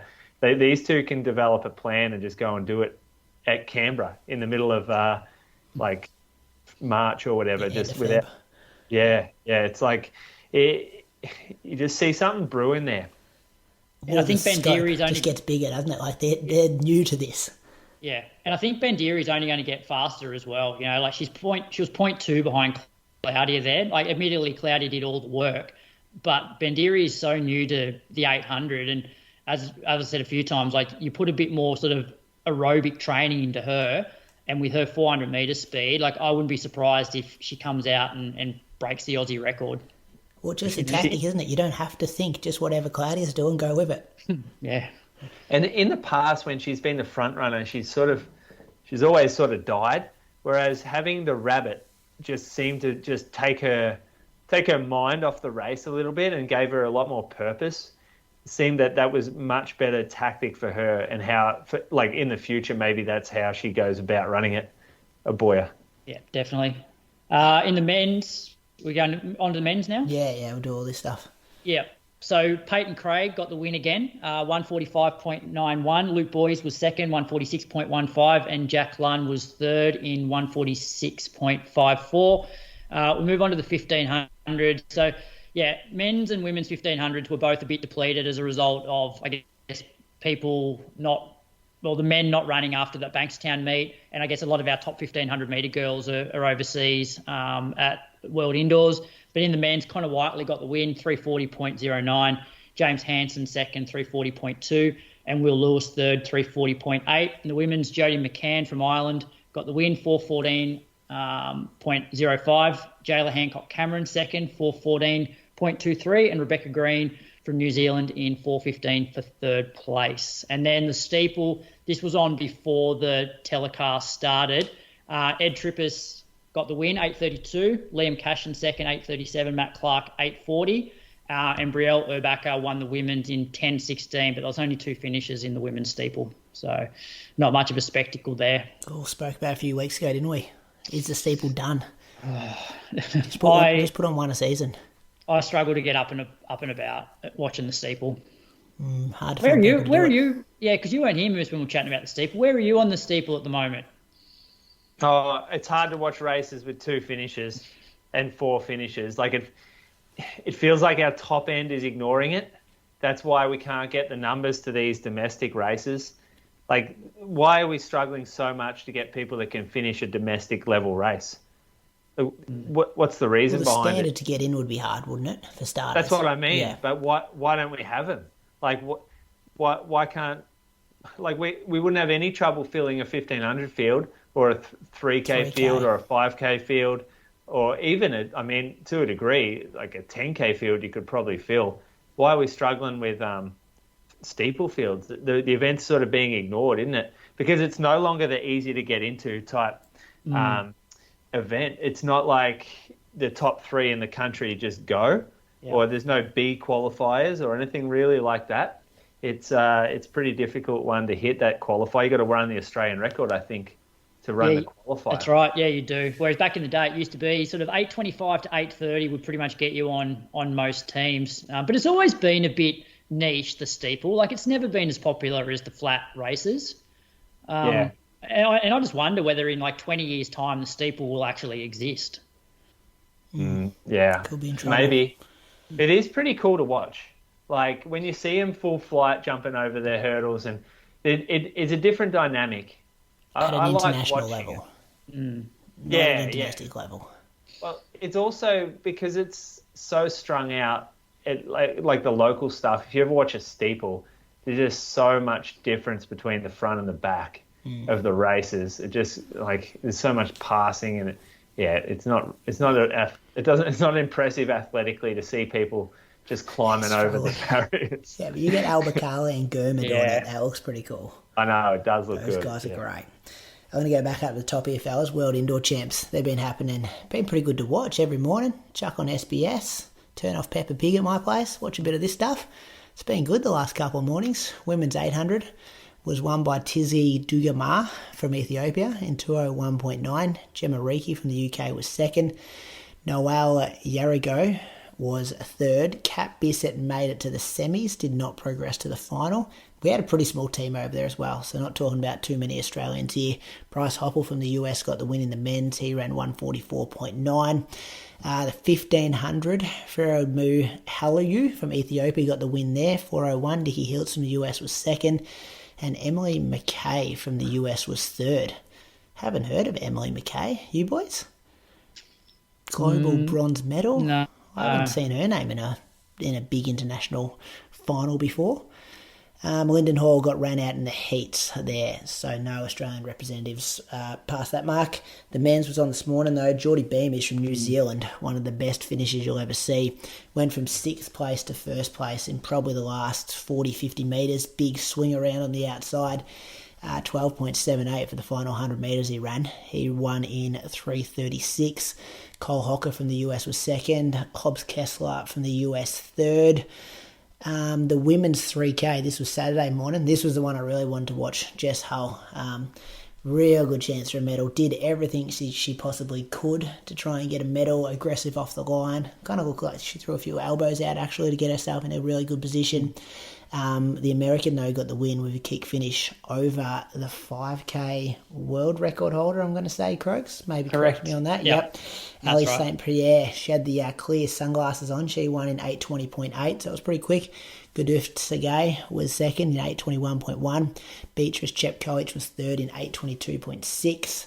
And then Jess Hull fourth in 8:24.39, which was a new area record. So not just Australian, but Oceania record as well, to tick that off.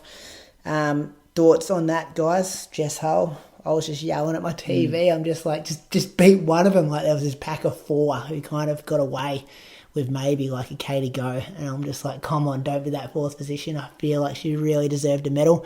But just that, like, we see Jess put that turn of speed on in Australia and destroy everyone domestically. But it's just another level at the international game, isn't it?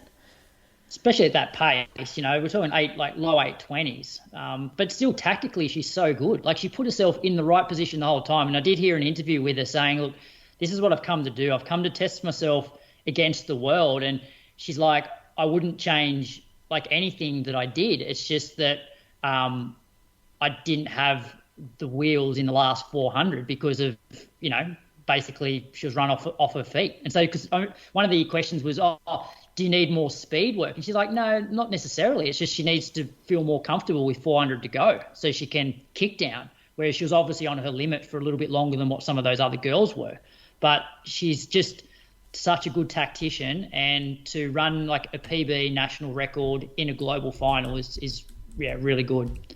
Yeah. So, question then for you guys. She beat Ali St. Pierre this year. Why couldn't she have beaten her in this race? What was it that was different? St. Pierre beat her once as well, though. They were one each, but yeah, your point still stands.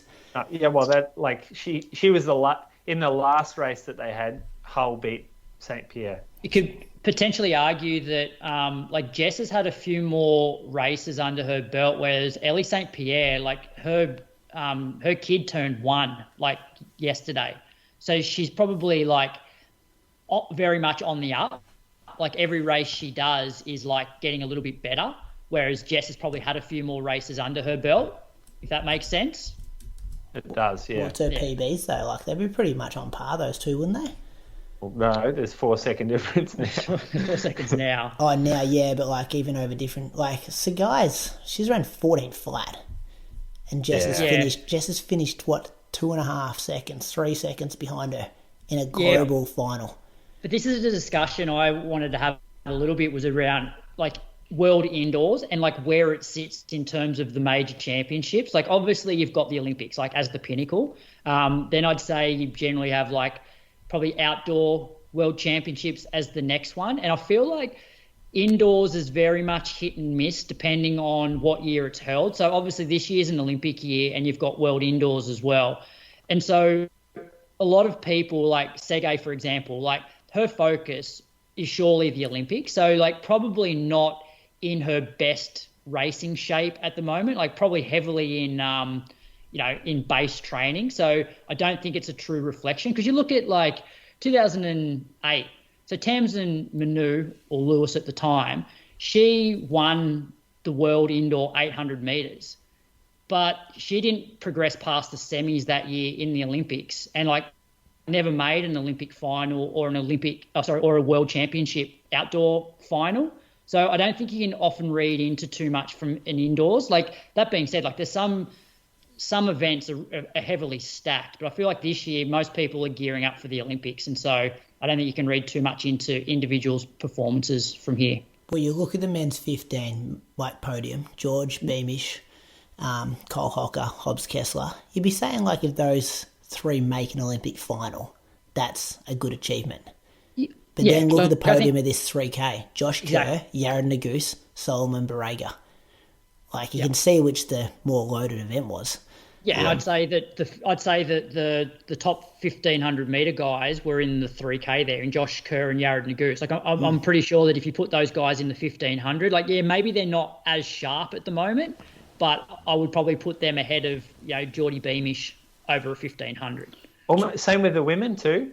The women in the 3K were a lot stronger than it looks than the women in the 15.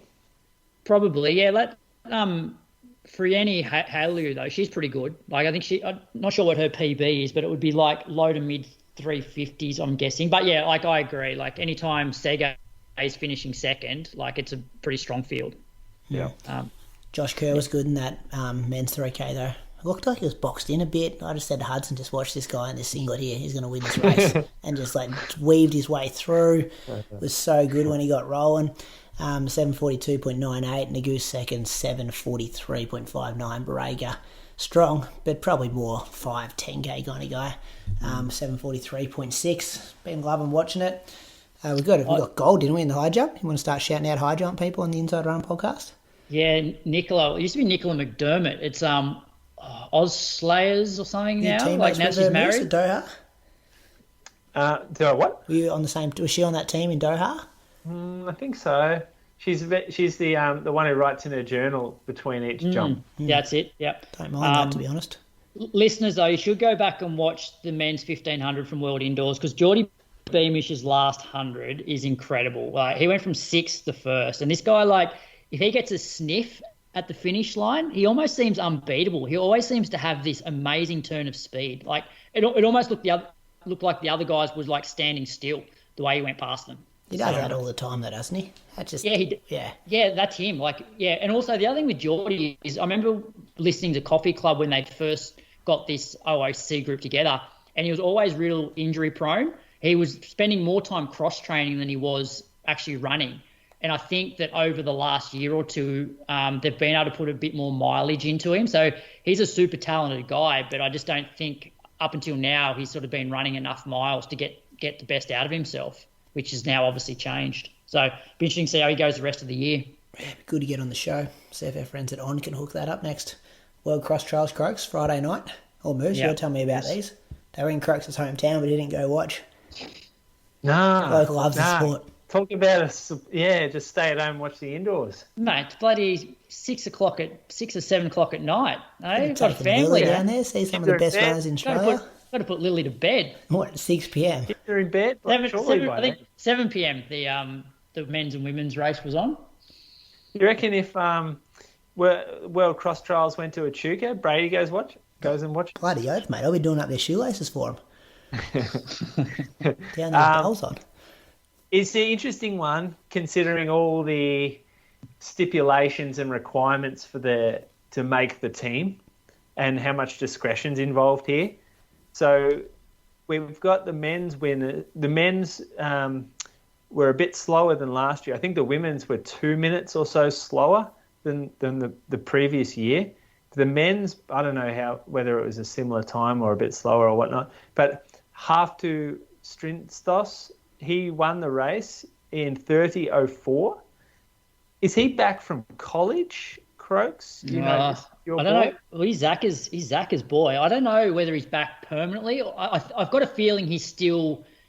I've got a feeling he's still over there, but he's back for this period of time, like our domestic season. Yeah. He's running in on kit though. Do you notice that? Yeah, I did notice that. So yeah, I'm not sure. Liam Adams in on spikes too, not whited out. You notice that? Yeah, so maybe he's not because the college athletes, they become quite attached to their college kit. So normally they do race in their college kit even when they're back in Australia. So yeah, maybe he's back for good. I'm not sure. Did you see the beast too, Peyton Craig, on kit in Canberra? I did see that. Yep. Oh, no shoes. He had New Balance shoes on.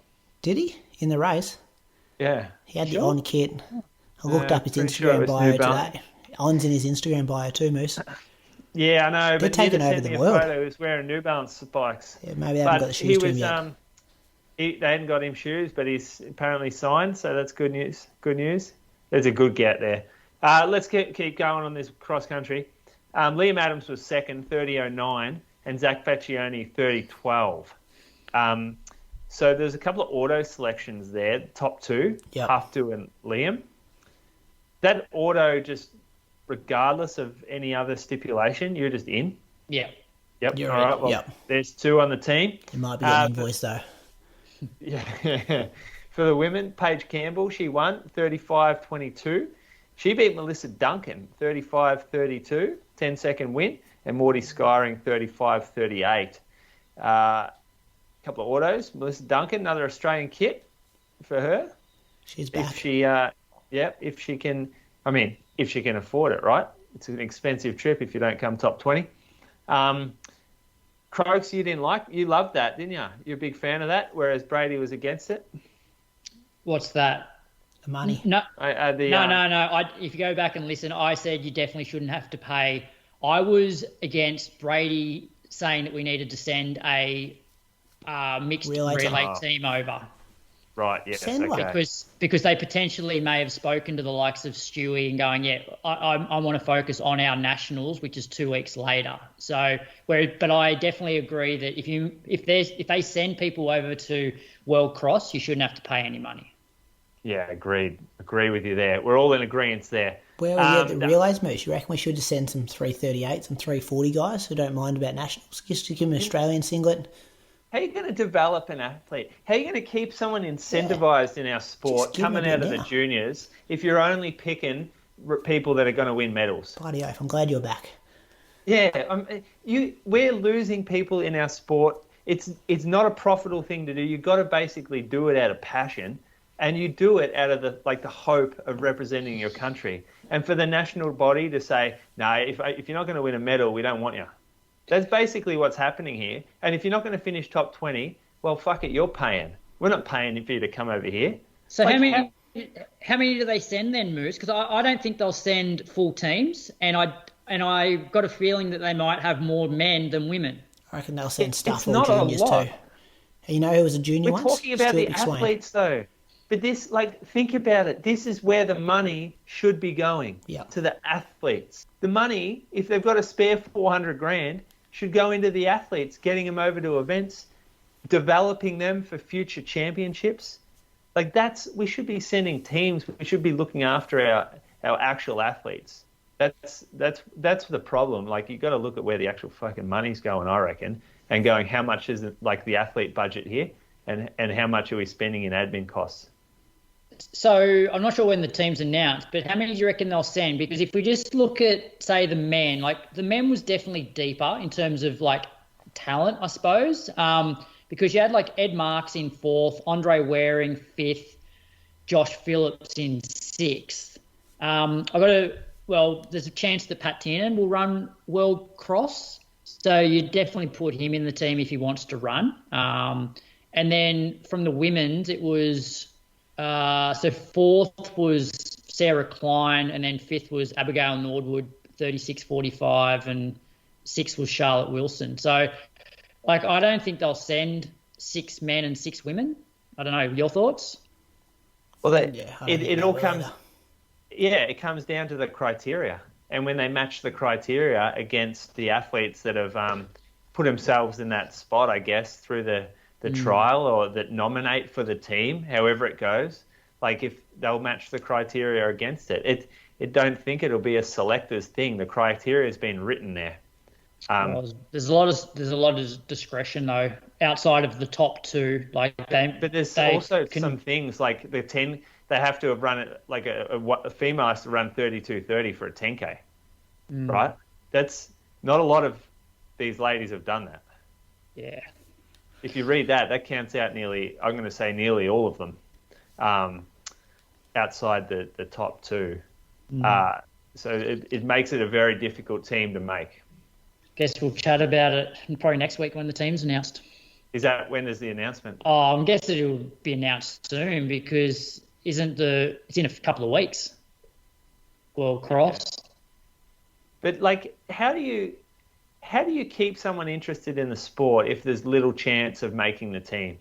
And this is what's so great about the US marathon trials is it gives people coming out of college and the average punter that is running at a high level an incentive to keep training hard and to stay in the sport because they can make this trials race and it's almost like their own little Olympics. And there's just we don't really have that here. And that's why it's hard when you see the selection criteria is so harsh like this. Just 30th of March, World Cross. You know what we got to stop doing? Running this race at Stromlo. The course is too easy. Melissa Duncan wore alpha flies on a cross-country trial race. We saw Ali just scraping the team last year and come 6th, and then she goes to a hard course and comes top Australian. This is not a good indication in preparing people to where they go to the next step. Yeah, the last few years. It's convenient for Athletes Australia. It's easy. It's man-made course. Hard. Yeah, well, they were hard every year, but our trials are easy. Yeah, it's such a convenient thing though, isn't it? They don't it's set up for it. It's near the AIS too. It's a perfectly made thing. We're prepping them for NCAA champs on a nicely groomed golf course. Yeah. Well, you're not prepping them. You're just selecting them from it. There's a lot of factors down here, Brady, that's not relevant to World Cross. For example, they ran in close to 30-degree heat, and it's probably going to be 2 degrees. Yes. So you have collars in the snow. So potentially, the person that finished 4th in the men's they might be better in the cold than what the person is who won the race. It's just that they're better in the heat. So you can't always get the trial to match what the conditions are going to be like for the actual race. Why did they do it at night time? Why didn't they do it on Saturday morning when it was a bit colder? Don't know. Because Saturday was because I guess Saturday was another big day with the Canberra Track Classic. So all the officials would have been out there in the morning and then have to go to the track in the afternoon. So at least split it up. The officials, poor decision Maybe. making, I think. I don't know. I don't know. It's just one theory. Yeah. Anyway, Tokyo Marathon happened. Kipchoge got rolled, boys. That was a big story out of that. 10th. Did you watch any of this yesterday morning? I couldn't find a stream. I don't know if anyone in Australia picked it up. I was looking Foxtel, KO. I looked at like the list of the broadcasting countries, and I think in Australia there was just no option. Makes it hard. I didn't see anything. I didn't even see any dodgy stuff on Facebook or streams or anything like that. But the big result was Kipruto, Benson, he got the win, 2:02.16, fifth all time. They did slow. I think they were like pretty much slowed like 15 seconds every 5K. They went out pretty aggressive. Timothy Kiplagat was second, 2:02.54, and Vincent Kipkemo was third in 2:04. Kipchoge 10th, 2:06.50. Kibeti got the win in the women's. She ran 2:15.55. Winduru Rosemary was second in 2:16.14. And Burriso, who was the lady who beat Gidey that year at Valencia, boys. She was third in 2:16.58.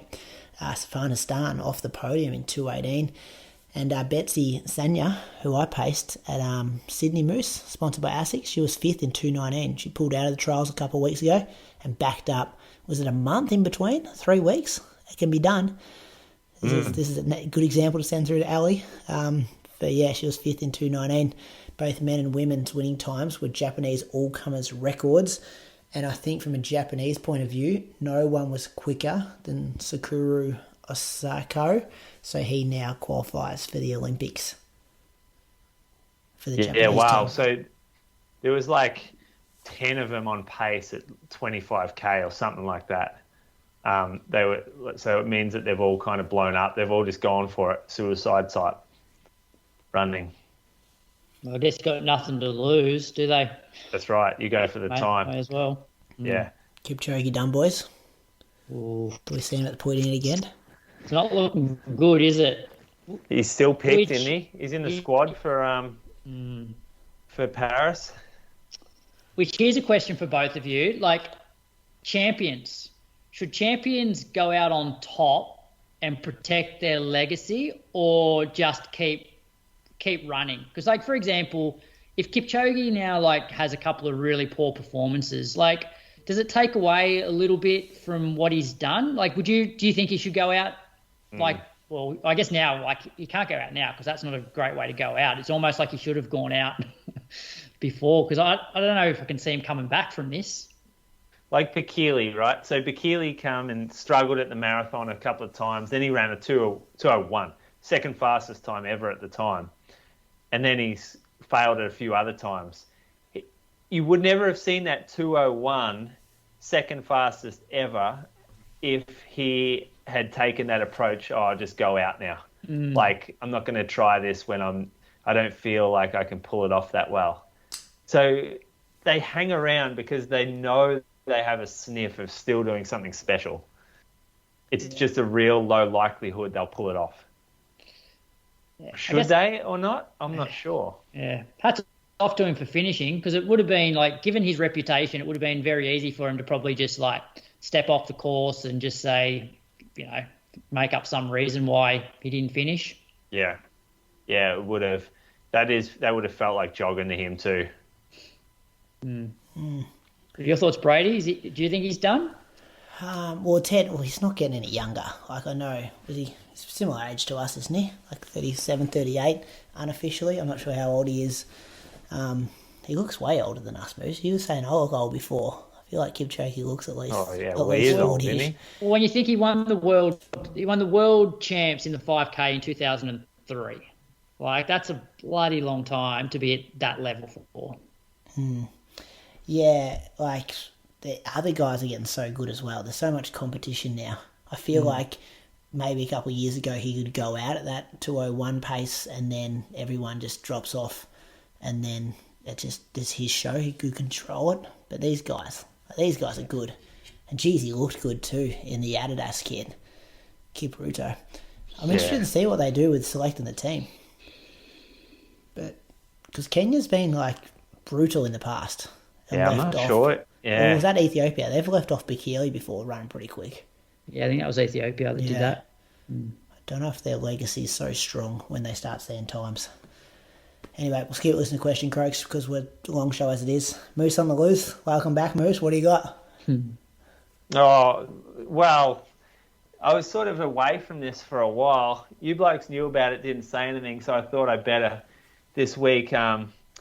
We've talked about this before, is stopping your watch during a run and still claiming the average pace for the run, and it looks like so much better on Strava. But the elapsed time is a lot slower, so the average pace for the elapsed time is much slower as well.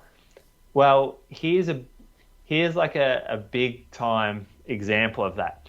So I had a quick look the other day. Someone said Ned Brockman ran 100 miles, like in a race. I don't even know if it was a race, to be honest. And I look at his Strava. First pitch is him flexing, like doing I don't know what that pose is called, strongman pose. And then the next one is night run.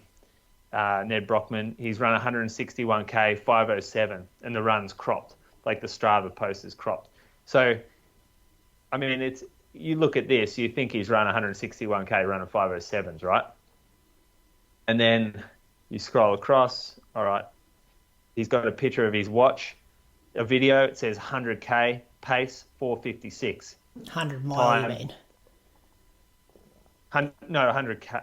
That was 100k. Oh, okay. So I think he was an intermediate sort of split that he's filming, but it's showing 4:56. So the idea is like, this is how fast I've just run 100k in, and this is my average pace. However, I was alerted to a few comments in his Instagram that have been subsequently deleted by whoever manages his account, by the looks of it, saying, what about the other 5 hours? And it was actually 5.5. So if you click into his run, you can look a bit further. It says elapsed time, 19 hours and 12 minutes.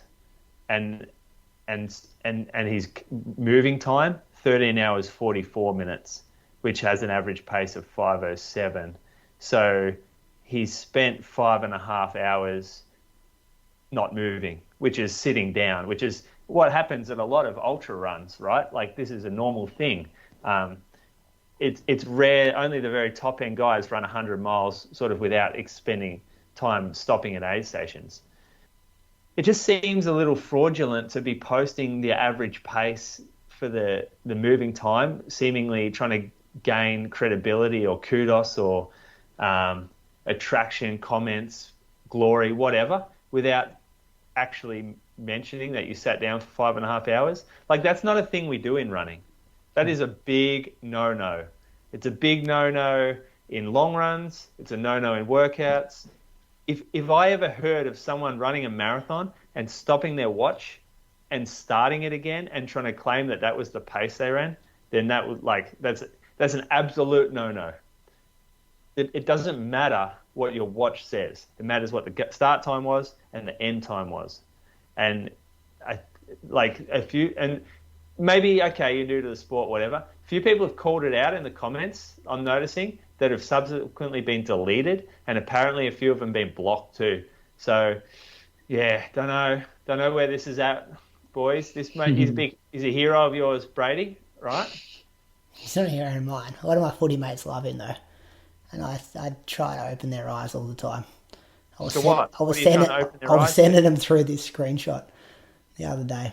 Like, it's still impressive. He's run 100 miles. He's run 100 miles. I know, it's still impressive that he's done 100 miles. But yeah, like, they're big, long breaks. And I guess the whole deception of like people of actually how fast you've done it. I did just see one comment here on his Strava. He hasn't deleted some of these ones. Where's the other 5.5 hours gone from moving to a lapse? You take a 5 hour break, it's almost a separate workout, wouldn't you say? It's got 50 likes. I clicked on it. Guess who's liked it? Croaks. Julian Spence, Toby Monday, and a whole lot of listeners' names that I recognise in there as well. I heard he fired up as well on one of his Instagram stories about people, like heckling him and calling him a fraud, and then he's like basically said something about like I never said that I never set out to run like 160k without stopping, and he sort of justified then why he was taking breaks. He's like, it was 38 degrees and I stopped for 20 minutes every however long it was, and he got real fired up. It was it was quite entertaining to watch actually. Oh, I missed that. Yeah, and then he sort of backtracked because he's got like this like profile now where he obviously needs to not be too loose, and so he was getting quite angry in that Instagram post or story, and then the next one was, but I really appreciate all the people that do support me and do believe in me, and it was like this sort of like, okay, maybe I overreacted in my previous one. Yeah. It's going to a different audience to ours, but it's starting to get into our territory when you're claiming certain paces for certain distances. Yeah, our he's renting milk trucks out to people now. You know that? You can hire his milk van or milk car. I don't know how you know all this stuff. You've got too much time on your hands. It pops up all the time on my social media telling me I can buy his book and I can book him for events and I can drink his milk and I can rent his milk car or whatever it is. There's a fair bit going on. He's made himself quite the career out of that extended event across Australia. That's next for you, I reckon. One more DNF and we send you back over to Perth and say beat us over in a couple of weeks. What sort of milk should I do? Should I do like a strawberry milk or something? Yeah, just worry about making the distance. But no, you kind of got to pre-load it. You got to be famous before you do it, I reckon. No, you just need the marketing team to do it. Like you need that set up before you go. Because plenty of people have done it faster than him. They just don't have marketing teams around it. They do it for the for themselves.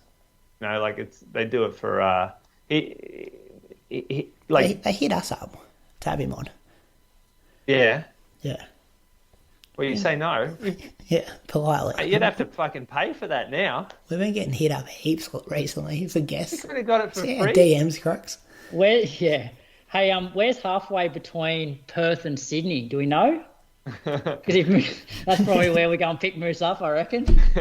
Good from you. Good from there. No, it's 20k, Mark. It's 20k out of Perth. You're not even hitting fucking Subiaco. Hey, quick whisper for you before we move on. Box Hill Burns coming up. Not sure exact date. They have a 1k there. I'm hearing Stewie, Australian record attempt over 1k. Jeff Risley still have it? Yeah, he does have the outdoor one. Remember, Stewie, you reckon he's got that kind of pace? Well, when you watch him run, no, but then you just he runs a pretty good 15. It's closer to an 8 though if you look at it on paper. Yeah, I know. The 8 guys always battle with that extra 200 though, whereas the extra 200 is not going to sort him out just if he has the turnover. Yeah, that'd be interesting. Keep a watch for that in the coming weeks. All right, boys, what's coming up, Croaks, between now and next week? What are you doing? A bit of gym, bit of cycling. Raiders kick off their season Thursday night. Footy started actually last weekend over in Vegas, didn't it? Vegas, yeah. They had two games yesterday. You watch it? Was it a success? Yeah, it did. Yeah, it seemed pretty good. So I always like this time of year when the footy starts back up. Yeah, I like that. What are you doing, Moose? I got an interview tomorrow with Elliot Heath. You remember Elliot Heath? I do, yep. I remember his works brother. Works with Nike now. Yeah, we're talking about... Was it Gareth? Garrett Heath, yeah. Garrett. Yeah. Talking about the Alpha Fly for Shoe Geeks. Oh, yeah. There's me and Elliot tomorrow. Just you two? Yeah, the other boy's hard to pin down. Is he coming in from Oregon? Where's he based? He's coming in over the line, yeah. Well, that'd be good. Good luck with that. Big couple of days for you, back on this show, and then a bit of that tomorrow morning. Kipchoge was in the Alpha 3s, wasn't he? I didn't even watch, to be honest. He was rolling around in a trail shoe the days before. I love that. Sagama too releases soon. Keep an eye on it. That'd be good. Eloise is doing Nagoya on the weekend, isn't she? Oh, yes. That's something to watch. That's a big watch. And Sinead Pacing. Sinead Pacing. Sinead's not pacing that group though. She's pacing, I think, the 2:25 group. Oh, that's a slower group then. Yep. So I don't think Eloise will be in that group. So that's something to watch on this fascinating time when a different Australian woman tries to run 2:23 to get themselves onto the Olympic team. A few weekends of that going forward soon. Yeah, like you're going to have Eloise. When's Jess You'll going? have Jess. That's it, Daegu. 7th of April for Jess. Okay, she's got a month. Yep. Yeah, it's going to be interesting times. Because even Izzy at the back end of the show last week, I get this sense that she's just like, I'm still alive in this discretion chat. Did you listen to it? Did you get that? No, I haven't listened. But the only way, because she's 4th at the moment. She's 4th. On time. She was just like, my name's in the hat. I'm happy with my performance I put in. I think the only way she gets picked, assuming nobody else runs faster than those top 4 at the moment, the only way Izzy gets in, I think, is if one of those top 3 gets injured in the lead up. Then she'd get a spot. But I can't see her getting picked, obviously, against Sinead. It's like she's the Australian record holder. Jen beat her in the race where Izzy ran her fastest time. And Lisa just has too many runs on the board. And, like, you've got to be a brave selector not to pick Lisa when she's run faster in the qualification period than what Izzy's run. So, but I think Izzy will run the 5K time based on what she did at Lakeside the other night. Yes, so do I. Not sure how quick the 10K time is either, but if her fast 5K and marathon strength would convert to a pretty good 10K as well. All right, boys. Anything else to say there, Moose, before we go? No. Have a good week. See you later. Welcome back to the show. Good to have you back, Moose. Good to have him back. Thanks, boys. We're back going. See you soon. See you, boys. Do it all again next week. Catch us. Special thanks to On for sponsoring this episode of the Inside Running podcast. The new Cloudrunner 2 for no bad runs ever. With more support, more comfort and more cushioning for more fun on every run. For professional athletes and new runners alike, our Heelin Superphone is a game changer. The upgraded midsole provides softer cushioning and higher energy return, plus Cloud Tech cushioning to absorb impact, so you can keep racking up the miles with confidence. Visit on.com or your specialty running retail store to grab your pair today.